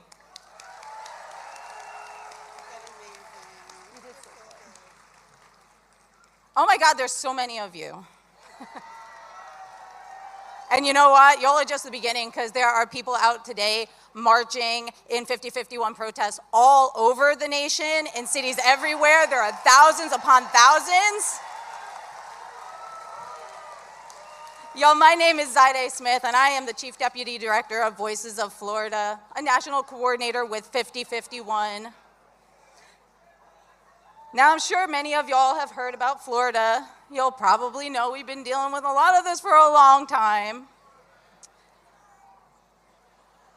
A lot of people have been joking that Florida's that the United States has kind of turned into the Florida of the world. So imagine what it's like to be the Florida of Florida right now. I love that. Listen, Florida has been sort of the testing ground for a lot of what y'all are seeing before you. None of this is really new. It's just straight out of the Florida Handbook. Voices of Florida has been battling in our state for reproductive justice, equitable education, healthcare access, and LGBTQIA+ rights for ages now. A lot of folks wrote Florida off in this nation, just like a lot of people in the world are starting to write off America. But our problems are everybody's problems, and that's how we wound up here today.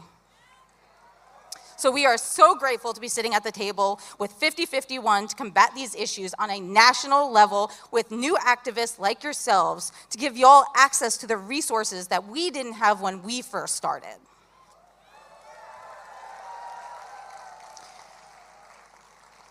Y'all, the American dream is dying, and I don't say that with joy or arrogance. I say that with mourning for the future that we all longed for as Americans. The American dream is the notion that with hard work, success and prosperity is accessible to everyone. It's faith in that dream that brought countless families to immigrate to the United States, and it is because of that dream that we are all here today, descendants of those immigrants. That dream is turning into a nightmare. Today, Americans have the highest level of income inequality in the rich world.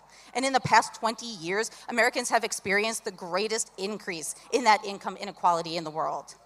And that's not a mistake. That is by design. We are experiencing the death of the American dream in real time. And it's not only dying, it is being violently murdered in front of us. The ultra-wealthy are not merely accumulating wealth, they are stockpiling it in obscene amounts while watching the nation fall into economic collapse. They have created a system in which they amass absurd net worth on the backs of hardworking, impoverished Americans. And what they don't want to tell you is that the system only works if they maintain control over the workforce. We are being systemically isolated from the rest of the world. Our media is being censored. Our borders are being closed. Access to help and resources are being withdrawn. Air travel has been made unsafe. And make no mistake, the president knew that tariffs would cripple the economy. That is exactly why he passed them. By spiraling our nation into severe economic collapse, Trump is ensuring that low and medium income Americans will never be out from under the boot of the wealthy elite in this country.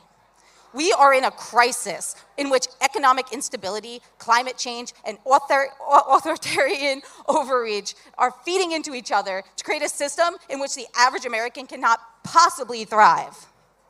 If billionaires, not to name names, raking in millions per day wanted to actually solve these issues, they would. But they choose to instead hinder progress to ensure that they continue to stay at the top.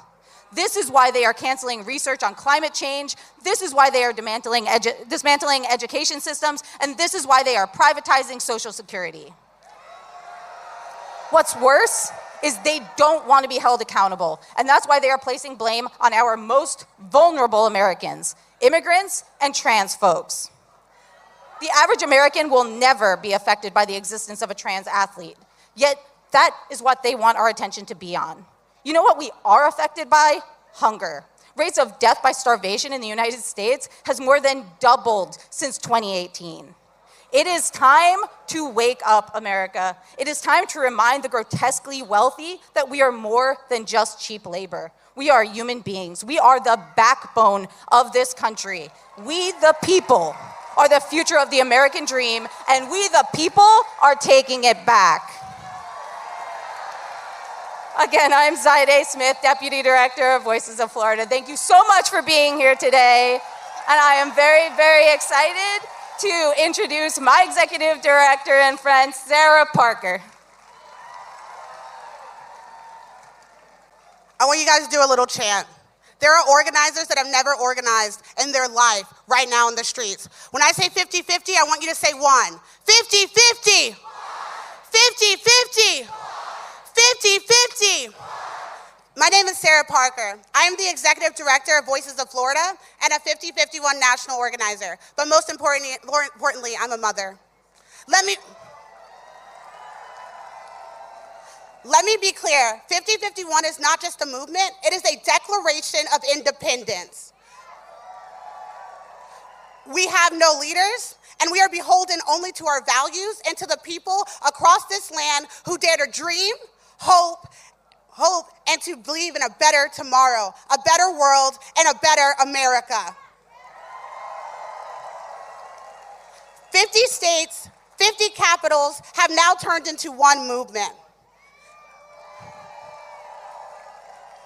5051 movement is the American people. It's you, the person standing next to you, your friend, your loved one, and the people you are fighting for. We will most importantly continue to fight for our Constitution, fight to end executive overreach, and we the people will veto Project 2025.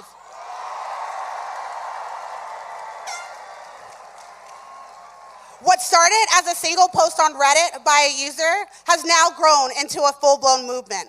From the smallest whispers of dissent to the loudest roars of defiance, 5051 is powered by the hope, the work, and the dedication of every state, every city, and every voice. We are a movement and a force, fueled by the unshakable belief that we deserve more.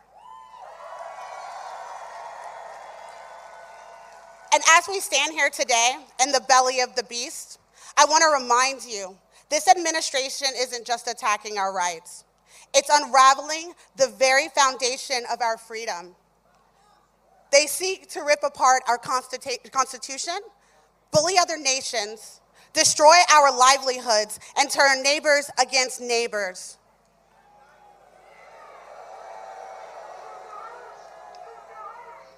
But most of all, they seek to unravel you.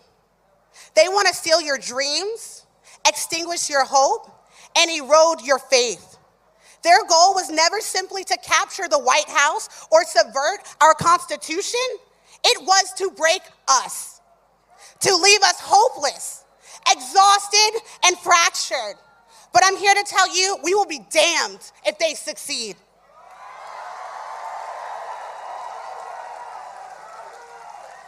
Because we will not be broken.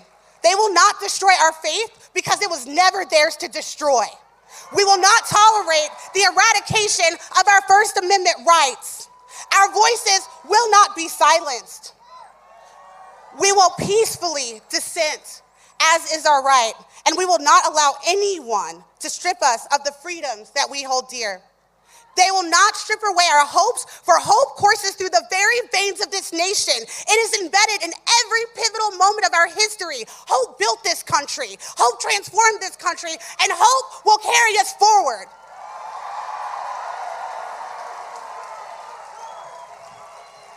They will not destroy our dreams because my ancestors lived and died for the dream of freedom in this nation. And I'll say this with my last breath. Their sacrifices will never be in vain. Their dreams, our dreams, live on in each of us. And we stand here today across the country, shoulder to shoulder, in a critical mass to fight against every attempt to shatter what has been built. Understand this. This is not a sprint, and it never has been. It is a marathon. Long before any of us were born, long before the movement, before they thought that they could seize control, this battle was set in motion. It was set in motion by the brave people who have long fought and died for a better America. It is now our turn to carry that torch, and we will do that with honor. And we are armed with the lessons of their struggles, the victories they won, and the unwavering belief that America can always become better.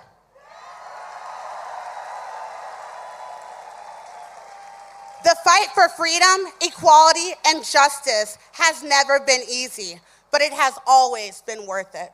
And in that spirit, we rise together with all of these amazing organizations as not just a movement, but a coalition under one simple truth.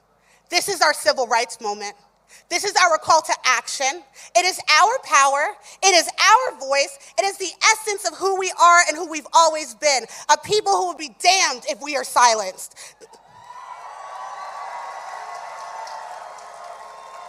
They will never break us. They will never steal our future. We are the movement, and with hope and faith, we are unstoppable. We must and we will save ourselves. Because reality check, no one is coming to save us. We, the people, will never stop fighting for the country we deserve. You are, I am, we are all 5051. Before I go, I do this at a lot of different protests, and I did this when we lost Amendment 4 in Florida, which was an abortion rights ballot initiative.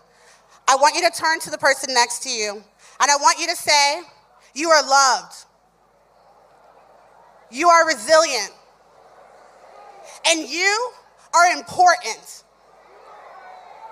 We have a long road ahead of us. So remember, joy is resistance. Hope is resistance. Self-care is resistance. We are the resistance. And I have one message to the administration. They say America first.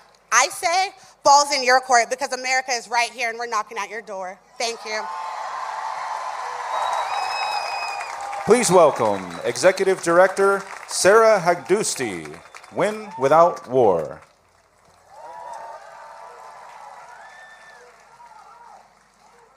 Hi everyone, my name is Sarah Hagdousti and I am the Executive Director of Win Without War, a movement of 200,000 strong across the country, and I am here today to tell Elon Musk and Donald Trump to keep their hands off our families. Donald Trump tried to tear my family apart. When the Muslim ban first came down, I was pregnant with my first child and terrified that my mother would not be allowed in the country because she, like me, simply happened to be born in Iran.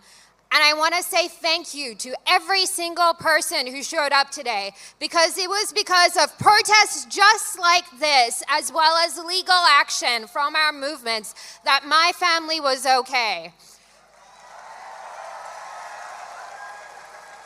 That said, there are so many others who are not. Because Donald Trump wants us to believe that families like mine and families like yours should have to suffer, be separated, or even die because of his warped notions of national security. Donald Trump claimed that it was because of national security that Mahmoud Khalil was abducted in front of his wife, who was 8 months pregnant, and shipped off to Louisiana because of his free speech. Donald Trump claimed that it was because of national security that Romeza Öztürk, a PhD student, was abducted by masked agents and shipped off for daring to publish her opinions.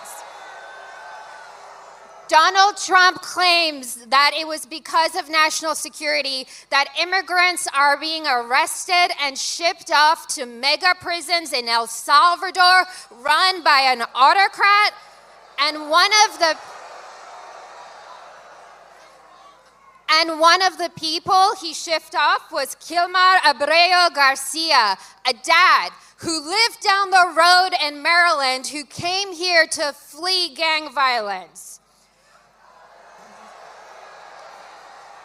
Donald Trump tells us it's a matter of national security that Bibi Netanyahu ripped up the ceasefire and is now back to slaughtering and wiping out whole families in Gaza.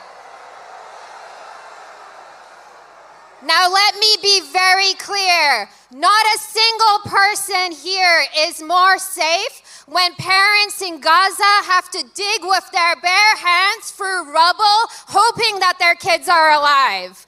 Not a single person here is more safe because the families who lost loved ones and had loved ones taken hostage by Hamas during the horrific October 7th attacks are still waiting to have their loved ones come home. When Donald Trump cozies up to dictators like Putin, when he takes away critical HIV treatment from so many in need, when he lets food rot in warehouses instead of giving them to people, he makes every single one of us less safe.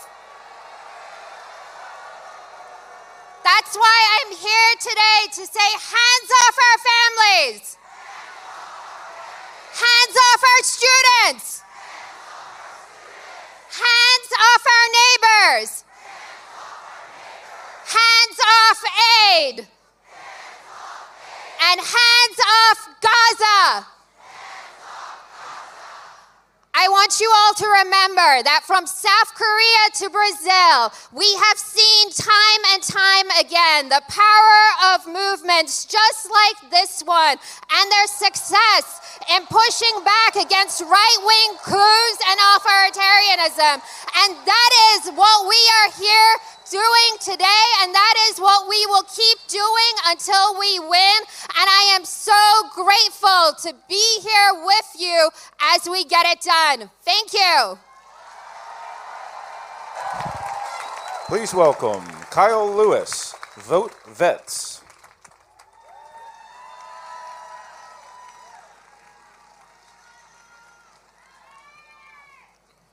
Oh my gosh, you guys look fantastic. I wish you could see this.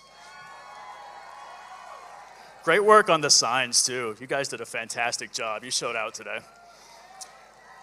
Hey, so it's great to be here with so many of you beautiful, smiling people. My bad. My name is Kyle Lewis, and I'm here with Vote Vets, the first and largest organization for progressive veterans in this country. I'm a veteran, a father, a Medicare beneficiary, and a stage 4 cancer thriver.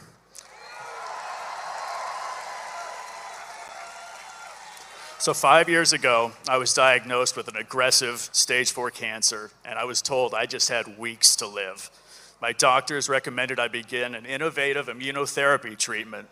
This treatment involved experimental drugs, which were part of a clinical trial funded by NIH through Johns Hopkins Hospital. Absolutely, shout out NIH. You did hear me say were there. I use the past tense because that's no longer the case. The counterfeit king and his jackass jester have taken their chainsaw to NIH funding and jobs. They've hacked apart the Department of Veterans Affairs, disrupting vital health care to veterans like myself. And they've shamefully fired critical health workers.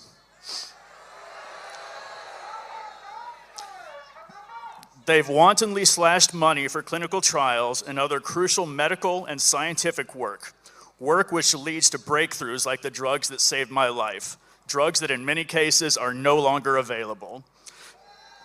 My life and the lives of millions of Americans with cancer and other life-threatening diseases are now at even greater risk. The lives and well-being of veterans are at risk. All of this because the greed and inhumanity of a tiny number of obscenely rich billionaires. Absolutely. They want to fleece the people's government, our government, and seize more money for themselves. And make no mistake, these are our tax dollars. This is our money. These are our services. I was and remain extremely lucky to be here. That clinical trial and those drugs saved my life, and they're the only reason I'm standing up here speaking to you today. They're the only reason my young children got more time with their dad. If I received my original diagnosis today, I wouldn't be so lucky. If my cancer comes roaring back, and the available data suggests that it will, I won't be so lucky. All across our United States, we have family, friends, neighbors, and coworkers who have suffered through cancer and other deadly diseases. We know veterans who depend on VA healthcare. Our lives are now at greater risk because my life-saving treatment and others just like it have been destroyed by this administration. Funding for medical and scientific research is a core government function. It will not and cannot be replaced by private companies. We've seen what happens when we do that. We get the Sacklers and the opioid crisis. We get skyrocketing insulin prices. We get Martin Shkreli and unobtainable HIV treatment costs. I did not vote for the felonious Pharaoh, and no one voted for his wannabe Willy Wonka, both of whom are destroying our livelihood. To them we say, hands off medical research. Hands off science. Hands off Veterans Affairs. Hands off Medicare and Medicaid. And hands off our services. Thank you so much for being out here today. You guys look beautiful. I love all the signage. And remember, this is what resistance looks like. Like the man said, somebody got to do it. Please welcome Representative Katherine Clark.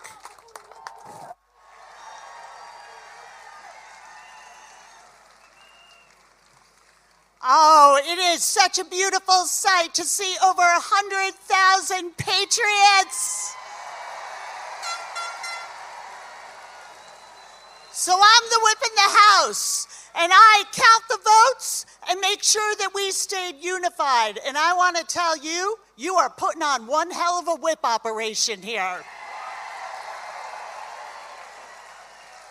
You are not just saying hands off. You're not just standing up for your family and your community. You are the patriots standing up for our country. This is all about all of us versus the billionaire class and the politicians that they have purchased. This is about a Republican Party that has not betrayed just you, but the very people who voted for them. So we say to them, hands off our Social Security. Hands off our Medicaid. Hands off our public schools. Hands off our child care. Hands off our science and research. Hands off our veterans' benefits. Hands off our civil rights. Hands off our bodies. And hands off our vote. We do not want a government of, by, and for the billionaire class. And we want to make sure that you are heard on the other end of this mall at the Capitol. And right over there at the White House. And we're going to tell them, we see your cowardice. We see that you have chosen power over our country, over democracy, and we're here to tell you, we're not going to stand for it. What we're going to do is stand together against the lies they're telling us every single day, against the fascist lie that our bodies are not our own, that non-white means non-qualified, that billionaires are worthy of dignity more than working families. The lie that our children should go to school hungry and that our seniors should die in poverty. So these have been desperate times, and we can get full of despair. That's the strategy. But I'll tell you, look around. Our power lies in our number. So we're going to keep up the fight, and we are going to build a future that is worthy of our children. Thank you for being here. Please welcome Co-President Rob Weissman, Executive Chair Norm Eisen, State Democracy Defenders, AFL-CIO.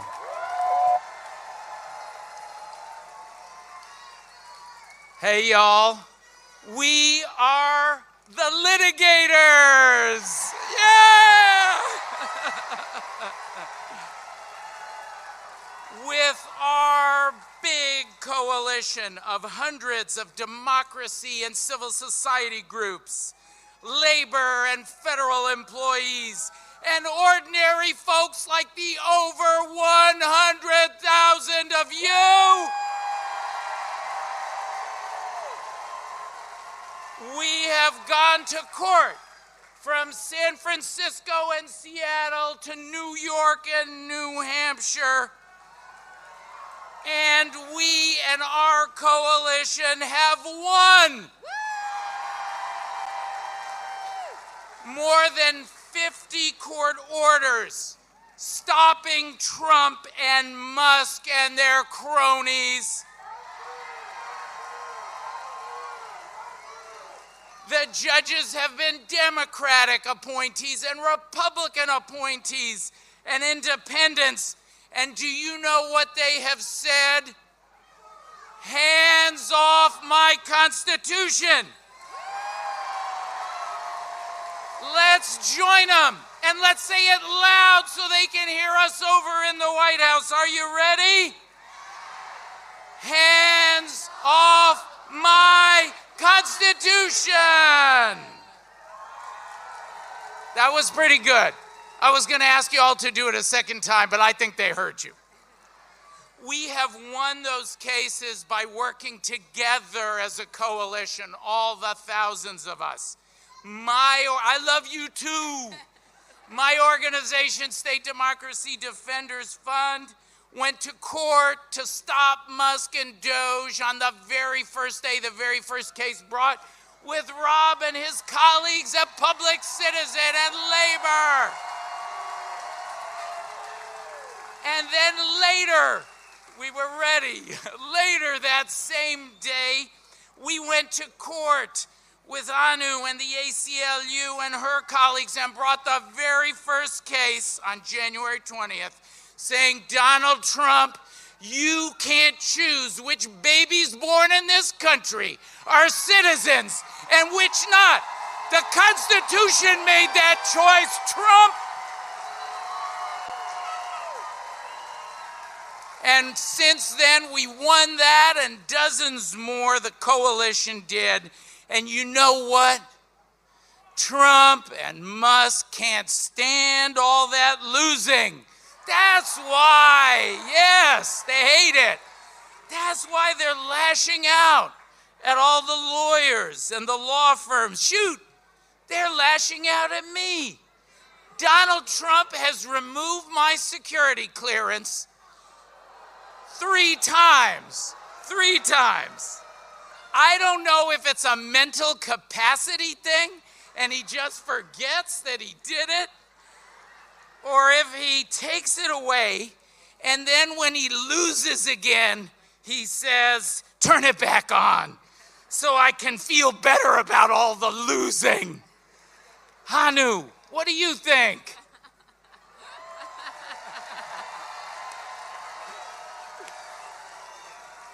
How we feeling?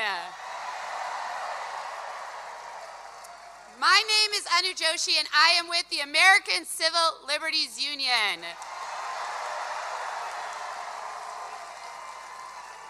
In the just over 2 months since Inauguration Day, the ACLU has filed over 30 lawsuits against the Trump administration for their extreme, cruel, and illegal actions.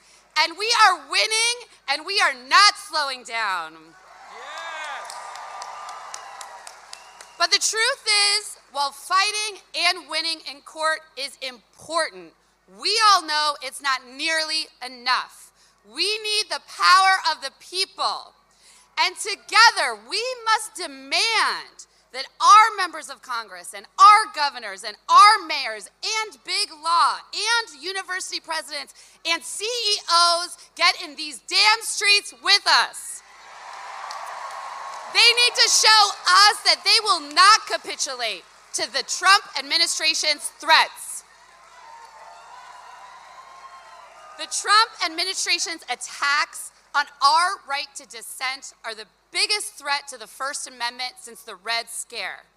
The unconscionable and unconstitutional arrests of international students and scholars should alarm every one of us. ICE has illegally snatched people from their homes and neighborhoods, threatened their legal status, and sent them across the country with no notice to their loved ones or their lawyers. All of this in direct retaliation for constitutionally protected speech. The government cannot punish us because they don't like what we say. That's not my opinion. That is central to the Constitution. One of those students that was rounded up is our client, Rumyesa Ozturk, a Tufts University student who is illegally accosted and arrested outside of her home by plainclothes federal agents and then sent over 1,000 miles away to a for-profit private prison in Louisiana. And all of this terror inflicted because she co-wrote an op-ed for her student newspaper. That's why the ACLU of Massachusetts, CLEAR, and Masa Kambabi are standing with Rumyesa in court in defense of her First Amendment rights. The government cannot punish us because they don't like what we say. I want to end with a statement from Rumyesa that she shared with her legal team earlier this week. I am a PhD student working with children and youth. We know that injustice in the world and systemic brutality towards people of color has long-lasting negative effects on children, youth, and other communities. Writing is one of the most peaceful ways of addressing systemic inequality.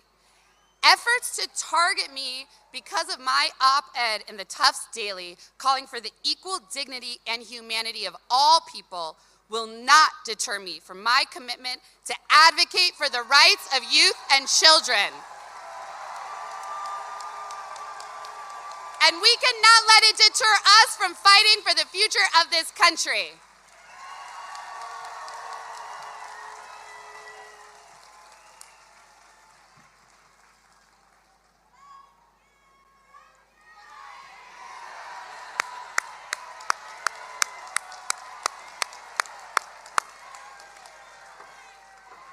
Hello, my friends. I'm Rob Weissman with Public Citizen.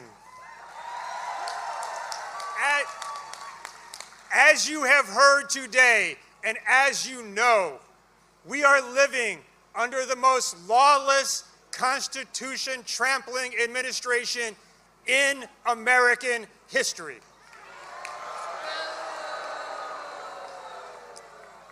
And so there's nothing more immediately urgent than for us to go to court and beat Trump again and again and again over his illegal and unconstitutional actions. And we have to do it because it's not just about a Schoolhouse Rock moment. It's because people's lives are at stake. It is his illegal actions that are causing a humanitarian disaster around the world. So people are going to die from malaria and TB and preventable disease for no reason. It is his illegal action that is paving the way for financial fraudsters, for credit card scams and big banks to rip us off. It is his illegal and unconstitutional actions that are rolling back the rules that give us clean air. It is his illegal and unconstitutional action which is racing us towards climate catastrophe. It is his illegal and unconstitutional actions which are rolling back core racial justice programs. It is his illegal and unconstitutional actions which are stripping away our free speech rights. It is his illegal and unconstitutional actions which threaten this nation's labor movement and the right of workers and the federal government and elsewhere to organize collectively. So we have to go to court and we have to keep beating him, and we're going to do that. But let me tell you this. We are not going to win all the time. We are going to lose cases that we should win. we're going to lose cases that we should win. And if we won every single case we brought, it wouldn't be enough. It wouldn't be enough to roll back this authoritarian steamroller we're facing. There's only one thing that's enough to face down this authoritarian moment. And that is this movement here today. That is us here, more than 100,000 of us here right now, more than 1 million of us across the country, more people watching online, people who can't join because they're scared, joining together. So it's together, we say, when they come after our Social Security, as a movement we say, hands off. When they come after our Medicare, as a movement we say, hands off. When they come after our free speech rights, as a movement we say, hands off. When they come after our labor unions, as a movement we say, hands off. When they come after our democracy, as a movement we say, hands off.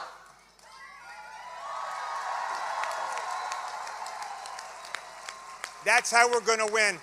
Hands off. Hands off to Musk. Hands off to Trump. Hands off to authoritarianism.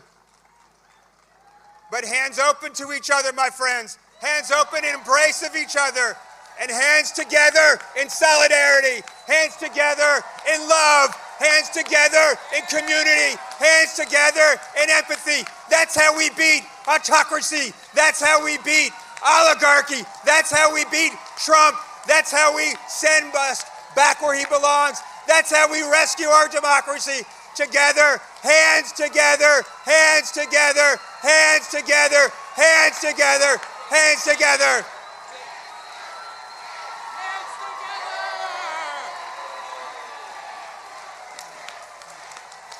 Thank you.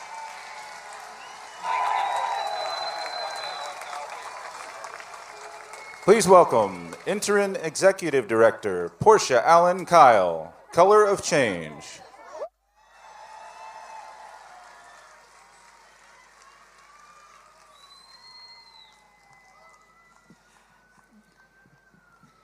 Good afternoon, everyone. My name is Portia Allen Kyle, and I have the honor of leading Color of Change.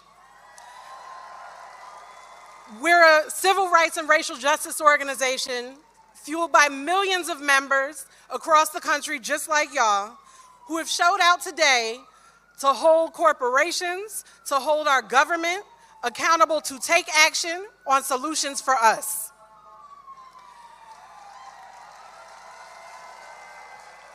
I wish we were gathered here under different circumstances, but 100,000 plus people here and millions of folks across the country coming together to stand up for our future is a beautiful thing.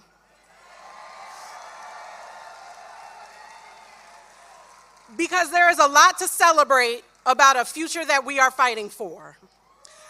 We're here to tell those in power to take their hands off our futures, their hands off our economic vitality, to take their hands off our democracy. And we've seen what they're willing to do in this fight. They're willing to rob our families of stability and opportunity, all to protect the interests of the wealthy and the well-connected.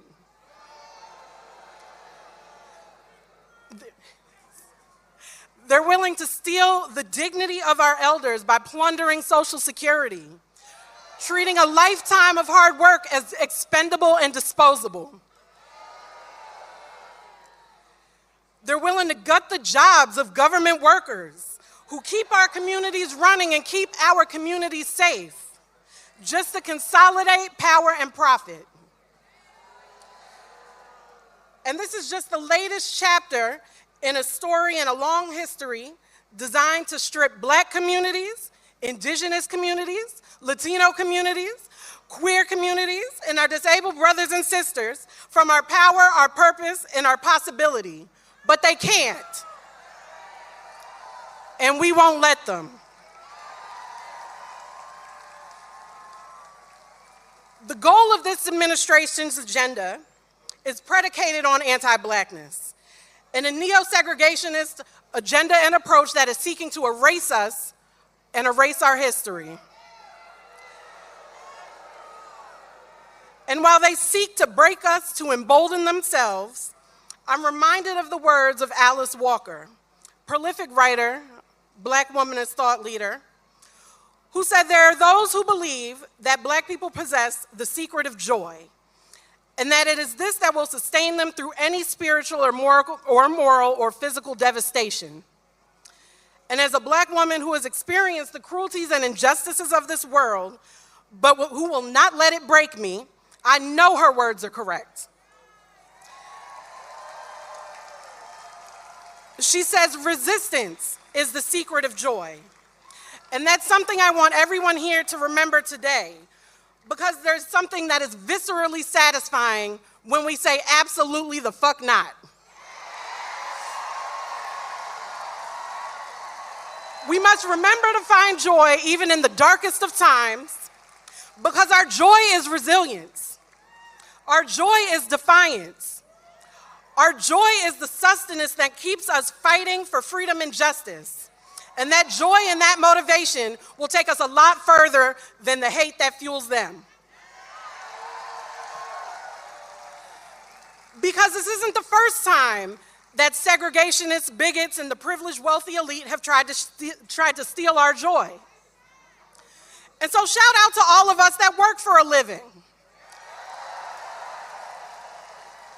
Shout out to all of us that know adversity, that have experienced it throughout history, and yet have found joy. Found joy in community. Found joy in togetherness. Found joy in the collective imagination and fighting for a just and equitable world that we just haven't experienced yet.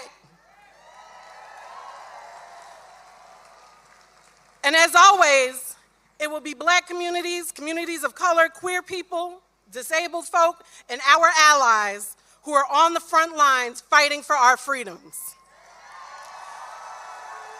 And so we tell people in power, hands off.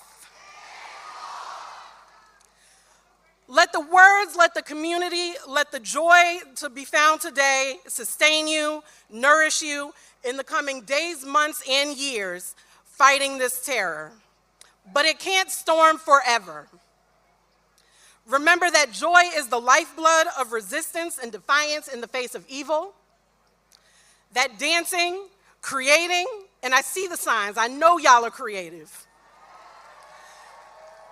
That marching, that protesting, that standing up against this neo-segregationist tyranny and authoritarianism, that we will continue to say hands off, that we will continue to find joy in the resistance, and we will resist with joy.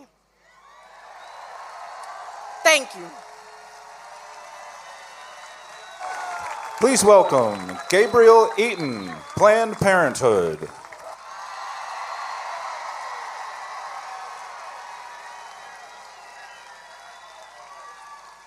Hello, beautiful people. My name is Gabe, and I'm from La Crosse, Wisconsin. That's the Wisconsin where the richest person in the world spent millions of dollars trying to buy a state Supreme Court seat, and he failed. Can I hear it for all the Wisconsinites defending democracy?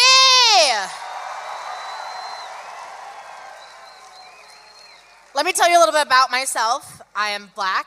I am Filipino-Japanese, second generation. I'm a disabled trans man. But I'm also a Medicaid patient. I'm also a person who uses food stamps. I'm also a person who has been through houselessness in this country.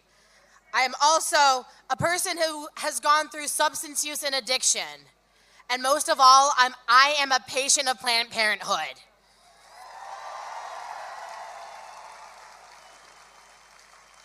I am everything that Donald Trump and Elon Musk want to erase. I am everything they want to silence. With every executive order, with every safety net they slash, every hateful word they say, they want me to go away. So in case they're listening down the street, which I doubt they are, hello, I am here. I exist. We as people all exist.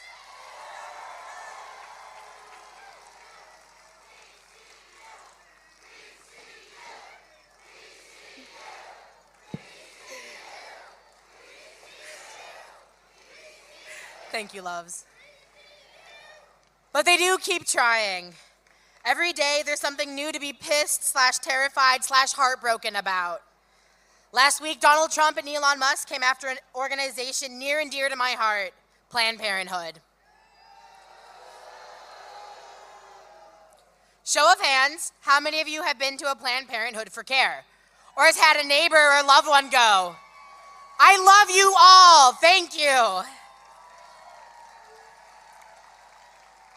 I'm not at all surprised nor shocked because 1 in 4 people have been to Planned Parenthood. It's for our communities and for our neighbors. I've been a Planned Parenthood patient many times over for an IUD and birth control, for life-saving HIV protection through PrEP, for testosterone, for an overabundance of condoms and safer sex materials, for letters of support for my top surgery. Planned Parenthood has our backs. And I've always had Planned Parenthood's back, but I'm now here to support and show my love for this organization. And I'm also here to tell you what you need to do. You need to call your members of Congress. You need to call your local politicians. Tell them to protect Planned Parenthood patients by any means necessary. This isn't an ask, this is a tell. Tell your friends, tell your neighbors, tell anybody who will listen to you. Tell them to keep their hands off of our health care. Hands off our health care. Hands off our health care. Hands off our bodies. Hands off our bodies. Hands off our bodies. Tell the billionaires down the streets that want to tell us what we can do with our bodies and our lives. Tell them to fuck off. Tell them we deserve better. And that's why I'm here today, to remind them that they cannot take away our rights. They cannot take away who I am, because I won't let them. We won't let them. We won't let them. Because one more thing about me is I've been coming out to protests and demonstrations from when I was 8, little kid for Prop 8 in California, when my rights were forged. I've used my voice to fight for my neighbors in my community. This is who I am. This is who we are.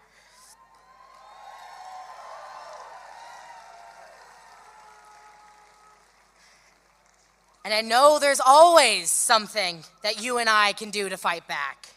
We can volunteer. We can knock doors for the election like I did. We can call our members of Congress and our local politicians to tell them to take their hands off of our health care.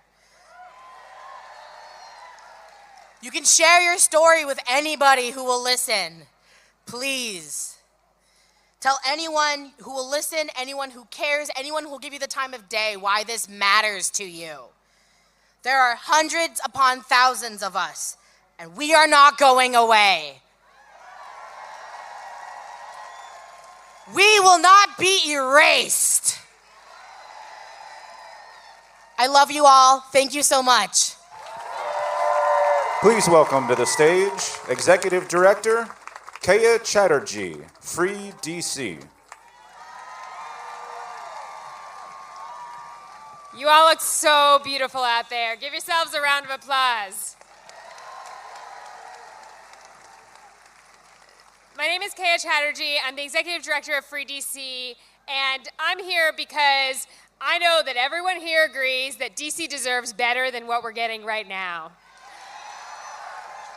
DC deserves to manage and run and have our own budget.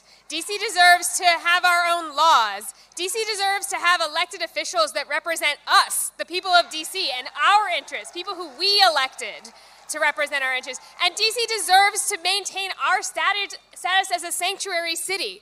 There's nobody who should be able to take that away from us because that is what we voted for here in DC. Now, this administration is attempting a power grab in so many ways, but is also attempting a power grab over the people of DC and DC communities. And it is up to us, it is up to all of us to stop them. Whether or not you live in DC, it is up to us. We have to stop them because when we talk about DC, we are talking about more than just any old city. We are talking about the capital city of this country. And for a leader like this one that lives in that house behind you all, they are consolidating power so fast. They are trying to control the capital city. That is how they want to stifle us. It's how they want to stifle protest like this. It's how they want to stifle dissent. And that's really dangerous to let them come after DC, the capital. This president is following an authoritarian playbook. He's doing the things that authoritarians have done throughout history to concentrate power and to break down democracy. We've seen him, right? Dismantling federal agencies. Anyone seen that? Retaliating against critics. Allowing some people who he likes to operate above the law. This is what authoritarians do, and we cannot let him take over our capital. It is up to all of us to stop them. And here in DC, we are uniquely powerful. It has always, in every country where we've seen people rise up against authoritarianism, it has always been people in the capital city who rise up. And Free DC is here to build the movement that it will take to make it clear that we, all of us, inside, outside DC, we will not comply.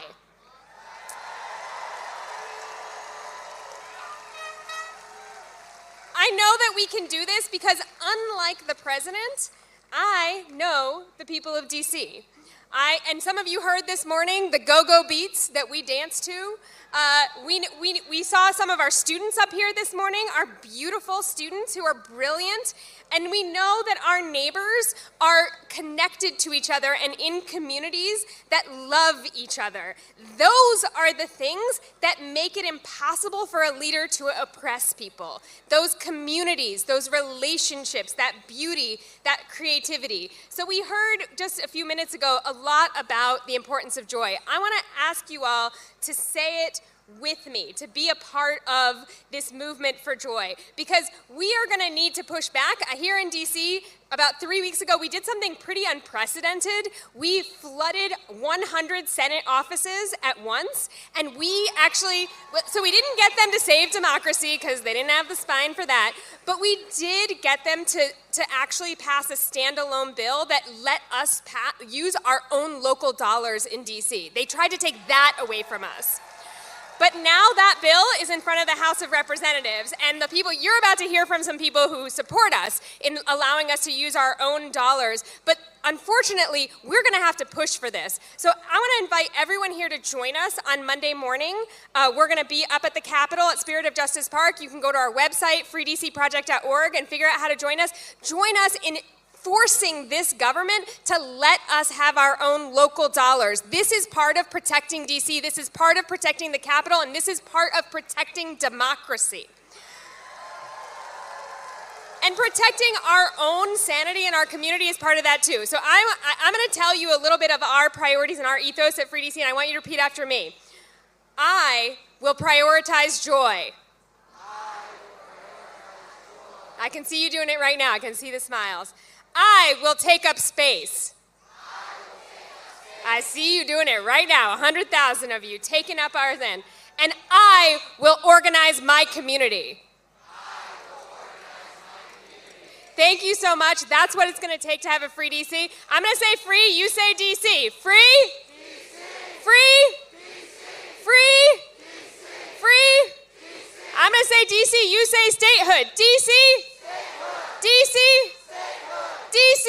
Statehood. Thank you very much. Please welcome to the stage Representatives Barber, Omar, Green, Simon, Swalwell.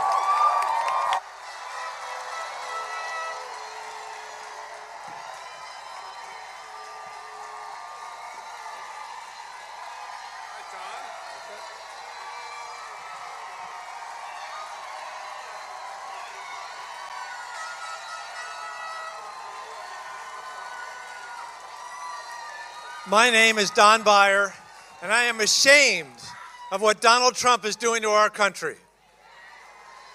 Donald Trump says he wants to make America great again, but he's making America the 1930s again. Herbert Hoover gave us the crash of 1929. Donald Trump gave us the stock market crash of 2025. Herbert Hoover gave us Smoot-Hawley in the Great Depression. Donald Trump has given us the largest tariffs ever in American history, a plunge in consumer confidence, and he's destroying our economy. The Great Depression, 1930s, gave us 25% unemployment. Elon Musk has already fired hundreds of thousands of people, government, federal employees, contractors. Lee Zeldin's gutting the EPA. They had no EPA in the 1930s. They had the Dust Bowl. Donald Trump is cutting the CDC. They had no CDC. Instead, millions of people died from polio, from measles, from tuberculosis. Donald Trump's gutting the NIH. In the 1930s, cancer was a death sentence. And then there's the Department of Education. They fired half the people. All of their civil rights organization. They had no Department of Education, civil rights, and all of our schools were separate but equal. And then there's diversity. In the 1930s, if you were a Jewish American or a Black American, you were denied neighborhoods, jobs, society, education. Women could be secretaries, teachers, and nurses if they were unmarried. And if you were gay or a lesbian or trans, you led a life of complete secrecy and repression. We are not going back.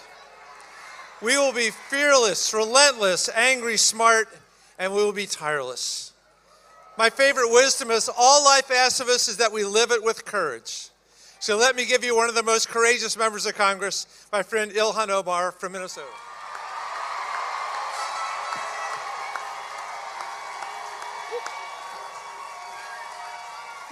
Thank you so much, Representative Barber, for that introduction. Hello, everyone. It is so good to be here with over 100,000 American patriots.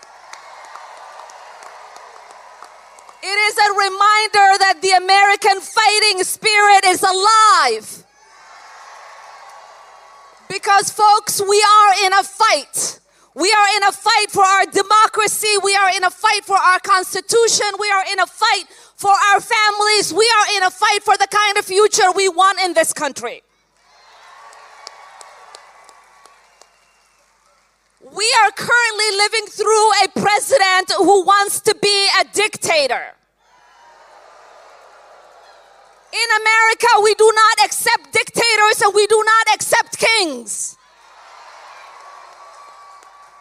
We have a billionaire who has bought a seat next to the president, using him as a puppet.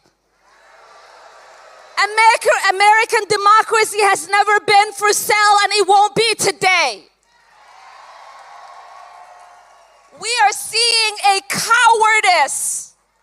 Congressional Republicans that are utilizing the chaos our fascist president is creating to cut Medicaid, Social Security, and take away our rights. While they give $4.5 trillion in tax cuts to their billionaire puppeteers. None of this is normal. This is why we have to fight for our Constitution. It is because here is the thing. No matter who you are, Elon Musk and Donald Trump and corrupt congressional Republicans are coming for you. If you are a mother struggling to put food on the table, they are coming for you. If you have elderly parents that you are trying to put in a nursing home, they are coming for you. If you are a senior relying on Social Security, they are coming for you. If you have disabled children and you're trying to make sure they have access to education, by cutting the education department, they're coming for you. So they want you to believe. They want you to believe to look at your neighbor as the enemy. They want you to believe that it is because of trans kids that you can't have the necessary access to the programs we already paid for. They want you to think it is okay to snatch people in the middle of the night and disappear them. They want to take away our pride as Americans in the Constitution and due process by putting people in foreign prisons in a dark hole. They want to crash the economy so that they can set up a process of punishment and reward, so they can grab more power for who will bend the knee and give them access. None of this is normal. So if you want a country that has the marvelous Constitution we have to fight for it. If you want a country that still believes in due process, we have to fight for it. If you believe in a country where we take care of our neighbors, look after the poor, and make sure our children have a future they can believe in, we have to fight for it. So are you ready to fight? Are you ready to fight? Let's go fight and win. And with that, it is my honor to introduce Representative Simon of California.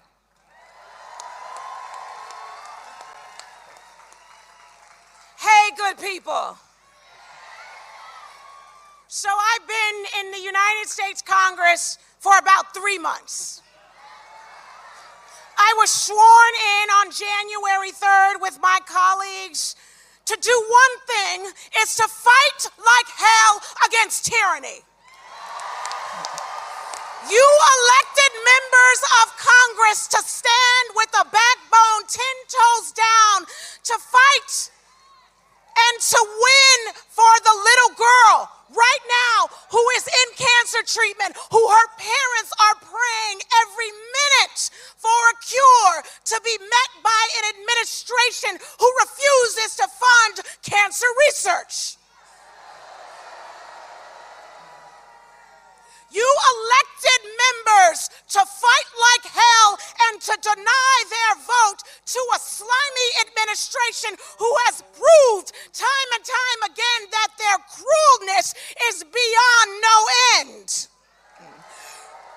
You elected us to adhere not only to the Constitution, but the promise of the framers, the Hebrew text and the New Testament, the Quran and the words of the Baha'i, and every single religion that surrounds this great nation. Isaiah 10, verse 1 and 2. It's clear. The Hebrew Bible is clear. Woe who injects false and cruel laws that makes the fatherless poor. Woe who is those who injects false narratives that ensures that the widows have nothing. I tell you one thing here, as a new member of Congress and as an organizer 30 years deep in our neighborhoods, and yes, I'm from Oakland, that when evil is confronting us, guess what we do, America? We pull up. We pull up. So, for that family who has an elderly, beautiful relative who is struggling with ALS, for that family who is struggling with a disabled child, I want you to know, despite this administration's promise to end rights for people with disability, regardless of this administration's aim to stomp on the backs of our elderly, regardless of this administration's promise to end inclusivity and to throw out our children, not only, brothers and sisters and siblings, will we fight, we will use the strategic force of this body and the 2 million strong that are out in the streets today to win. At every city hall, at every governor's office, and yes, right here in the White House, our lives depend on it. Not only are not we going back, we are going north. We will win because evil will never prevail. Let's keep fighting. And with that, I want to introduce my brother, Congresswoman, by the way, thank you so much, Congresswoman, Congressman Swalwell.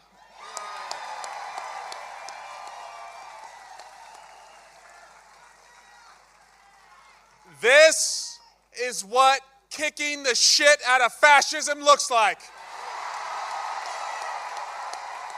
This is what it looks like.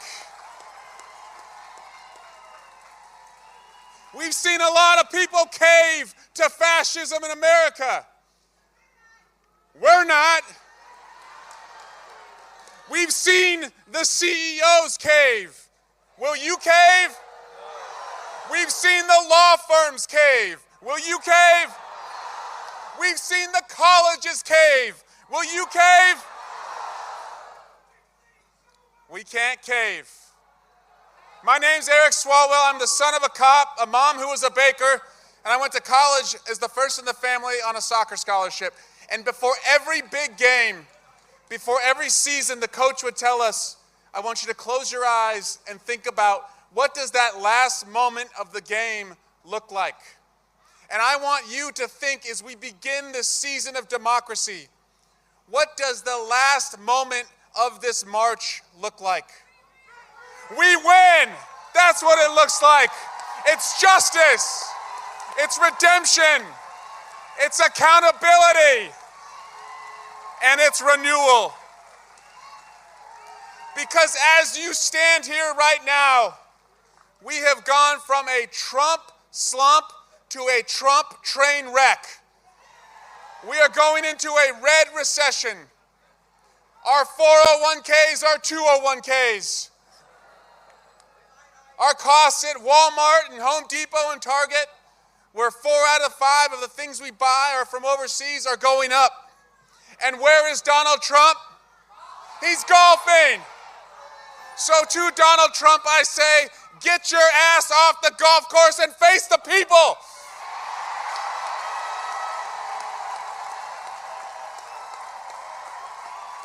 America first.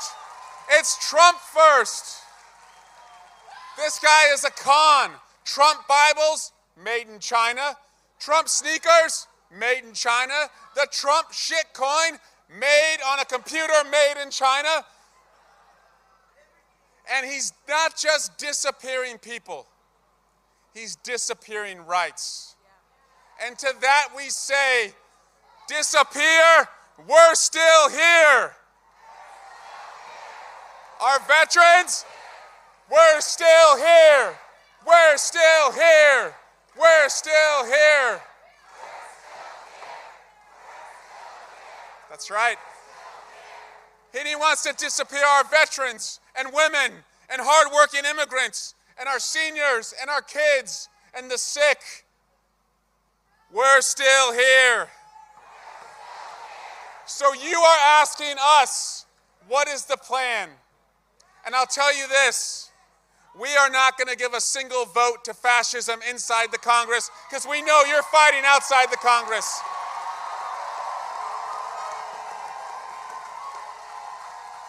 And so small victories will bring us big victories. We had a victory last Tuesday in Wisconsin. Thank you. We need a victory later this year in New Jersey and Virginia in the governor's race. And then we're going to march all the way to the midterms, and we're going to win on November 4, and we're going to cut our time in hell in half. So what my colleagues and I want to ask you, because just about a mile from here on January 6, 2021, we saw the bravest police officers. They showed up and they defended our democracy.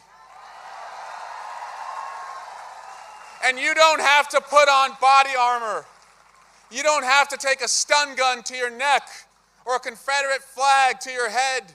You don't have to suffer a heart attack or a stroke or traumatic brain injury, as we saw from Officer Mike Fanone or Harry Dunn or Danny Hodges or Sergeant Cannell and so many others. But if you show up with the same integrity and the same passion and the same vigor and love for our country that they showed, we will win. So April 5, this day, April 5, will be the day that America came alive. And when I am asked on November 4, 2026, when we win the midterms, how did you know? How were you so confident that we were going to win?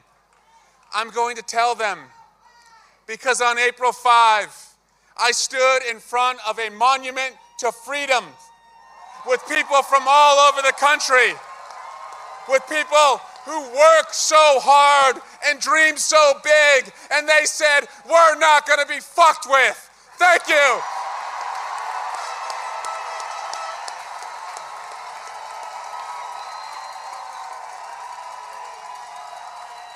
And now, it's my honor to have us close out the congressional speakers to introduce to you someone who has been censured but is not silenced, Congressman Al Green.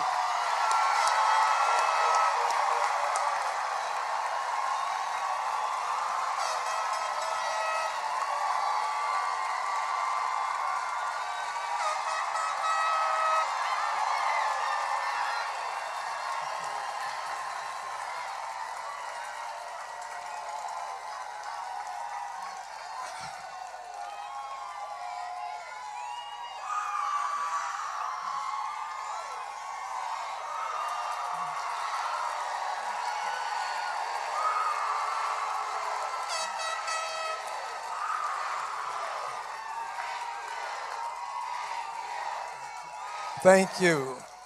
Thank you. Thank you. Thank you. Thank you. Thank you. Thank you. Thank you. Thank you. Thank you. You touched my heart. Thank you. Thank you. Thank you. Thank you. I am proud to be here today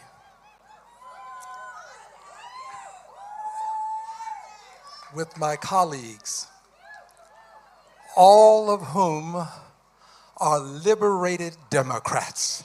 Let's hear it for these liberated Democrats. All of whom are unbought, unbossed, and unafraid.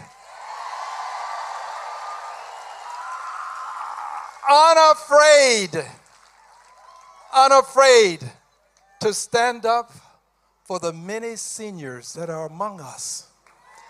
We have seniors that are among us.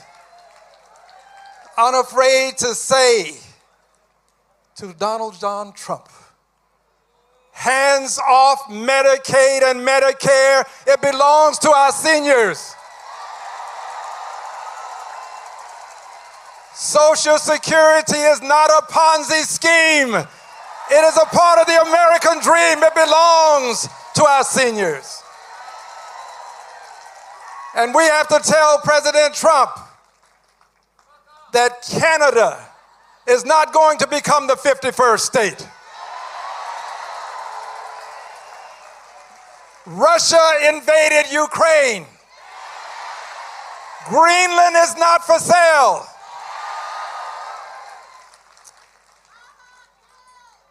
And he also needs to know, dear friends, that Gaza is not going to become a resort. Gaza is not going to become a resort. There must be a home for the Palestinian people.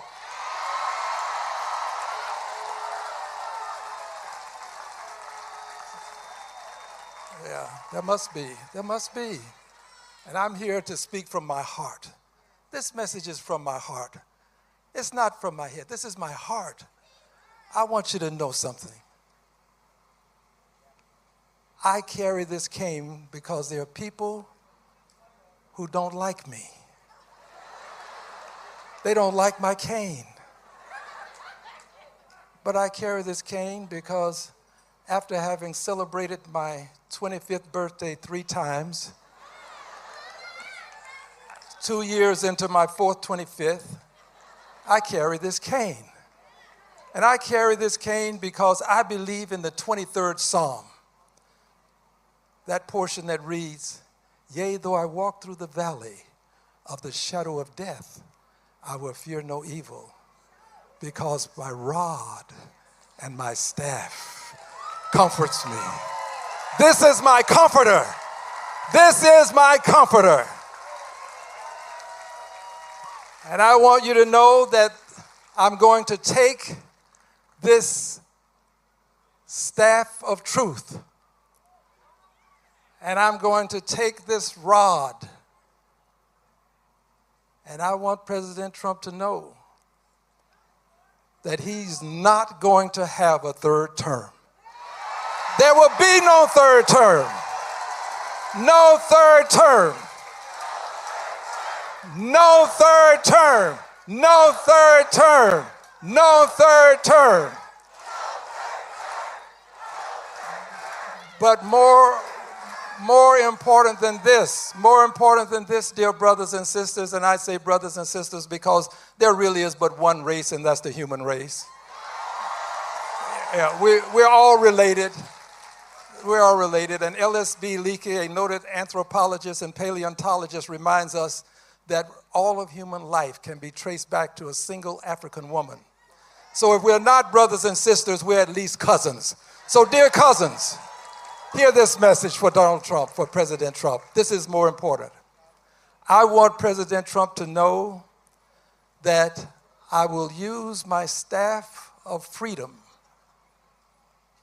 to bring forth, proudly bring forth, a message that should say to him, he may not finish this term. He may not finish this term.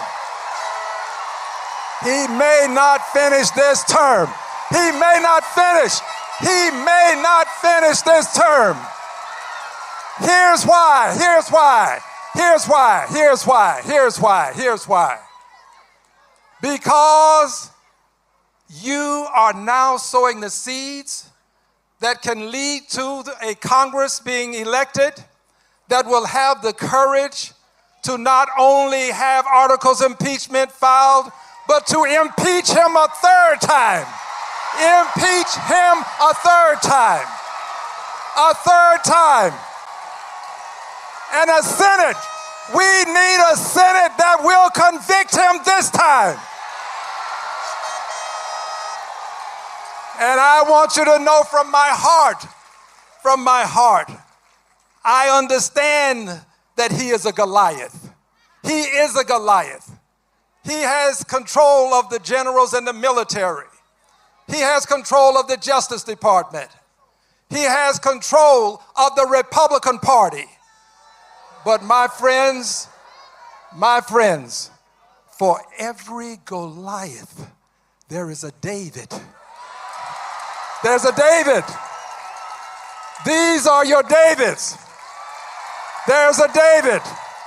And I want you to know, Mr. President, this David is going to bring articles of impeachment against you within the next 30 days. Within the next 30 days. I'm bringing articles of impeachment. I'm coming for you, Mr. President. This David is coming for you. You don't deserve the office you hold. You can't be entrusted with liberty and justice for all. You can't be entrusted with government of the people, by the people, for the people. I'm coming for you. I'm your David. God bless you.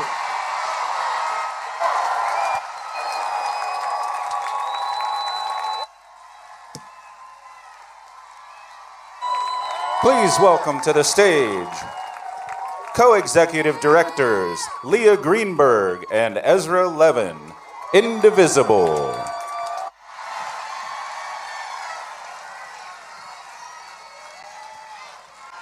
right.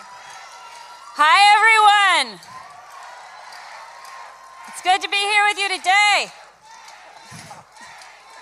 Thank you. Thank you. Oh my gosh. Thank you. I'm Leah Greenberg. I'm the co-executive director of Indivisible. I'm Ezra. I'm married to Leah. I'm also co-executive director.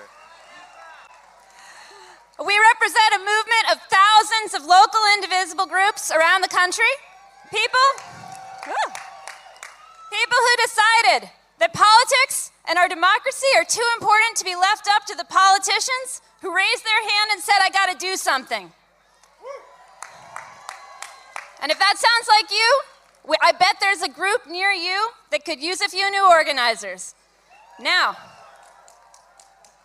I want to be so clear about why we are here today. Over the last 3 months, Donald Trump has handed the federal government, the awesome powers of the federal government, over to the richest man in the world. And the richest man in the world has decided that you don't deserve clean drinking water. The richest man in the world has decided that your kids don't deserve good schools and special education. The richest man in the world has decided that our veterans don't deserve services and your grandma does not deserve fuel to heat her home. The richest man in the world's coming for our Medicare and our Social Security. The richest man in the world is firing the people who protect our workers' rights, who protect our civil rights, who protect our public lands and national parks, who research the cancer and the Alzheimer's and the diabetes cures that we and our loved ones depend on. And they're doing it all. They are doing this all so that they can fund their next round of giveaways to their fellow billionaire buddies. So that Donald Trump and Jeff Bezos and Elon Musk can have another yacht and another fat tax cut. And they know that this is not popular. They know that the vast majority of Americans do not want this. That is why they are attacking our democracy to cement their own power. They are attacking our freedom to vote. They are taking kids off the streets, students off the streets for their social media posts. They're imprisoning innocent fathers in a foreign prison. They're doing all of this.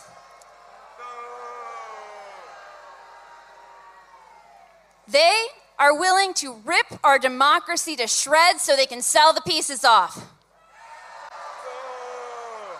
Hey, Leah got a lot of booze there. Can I get some cheers for her?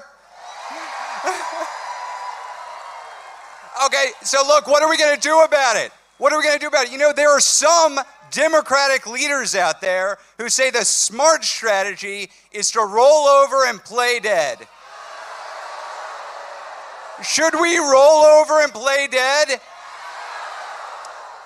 Look around, y'all. The institutions that should be upholding our democracy, they are rolling over and playing dead. I got a list. I'm going to name some names. Collaborators like law firms with Paul Weiss. Capitulators in legacy media institutions like the Washington Post and the LA Times.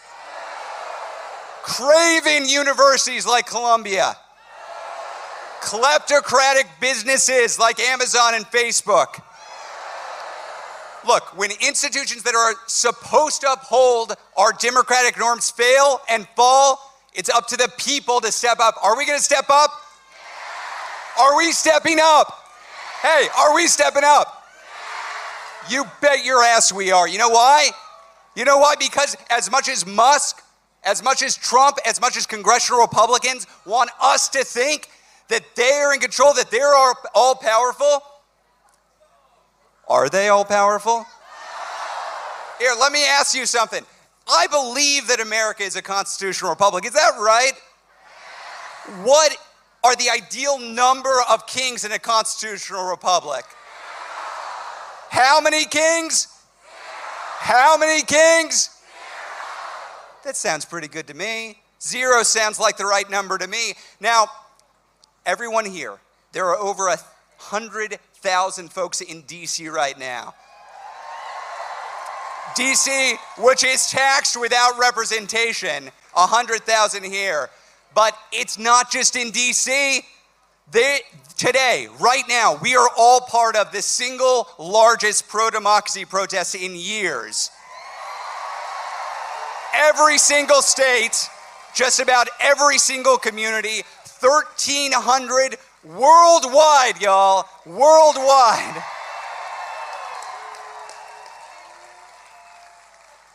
Now, look, this is incredible. This display of people power is absolutely incredible. It is not the end point in the fight against the fascist attack on our democracy. It's not the end point. It could be an inflection point. It could be an inflection point if we make it an inflection point.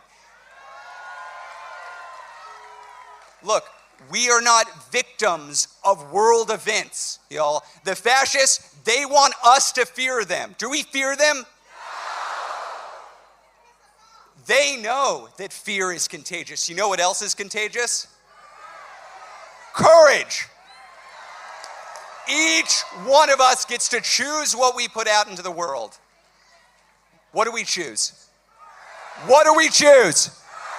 What do we choose? Okay, so what do we do with that courage? The next congressional recess, it's just a few days away, begins April 11th. Here's your task. I'm going to give you 3 tasks. If you ever worked with Indivisible, we love a good rally, but we like a plan too. We want to actually put a plan into action. So here's what I'm going to ask you to do. Step 1, there are 100,000 people here. I bet you don't know every one of them. I bet there are some new friends you could introduce yourself to right now. Look at these cool signs. Compliment your new friend on their sign. Exchange contact information. Do that before you go to leave this rally. You gonna do that? Okay, 2, on your way home, here's what I'm gonna ask you to do. Think of the 5 friends, people in your community who aren't here but could be here. Are you gonna do it? And 3, when you get home, it's up to you. Nobody is coming to save us. We have to save ourselves. We have to save ourselves. We have to go join your local Indivisible group or your local 5051 or your local Working Families Party group or start your own, but it's up to you. It's up to you. Are we going to accept from our supposed leaders when they tell us to roll over and play dead? No. Remind me, how many kings? 0. How many kings? 0. How many kings? 0. Damn straight. Okay, now let's go back home and organize the protest. This one's over. Is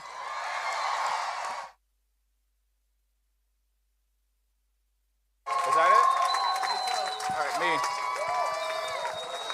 Thank you for joining Hands Off, the People's Veto Rally in Washington, D.C.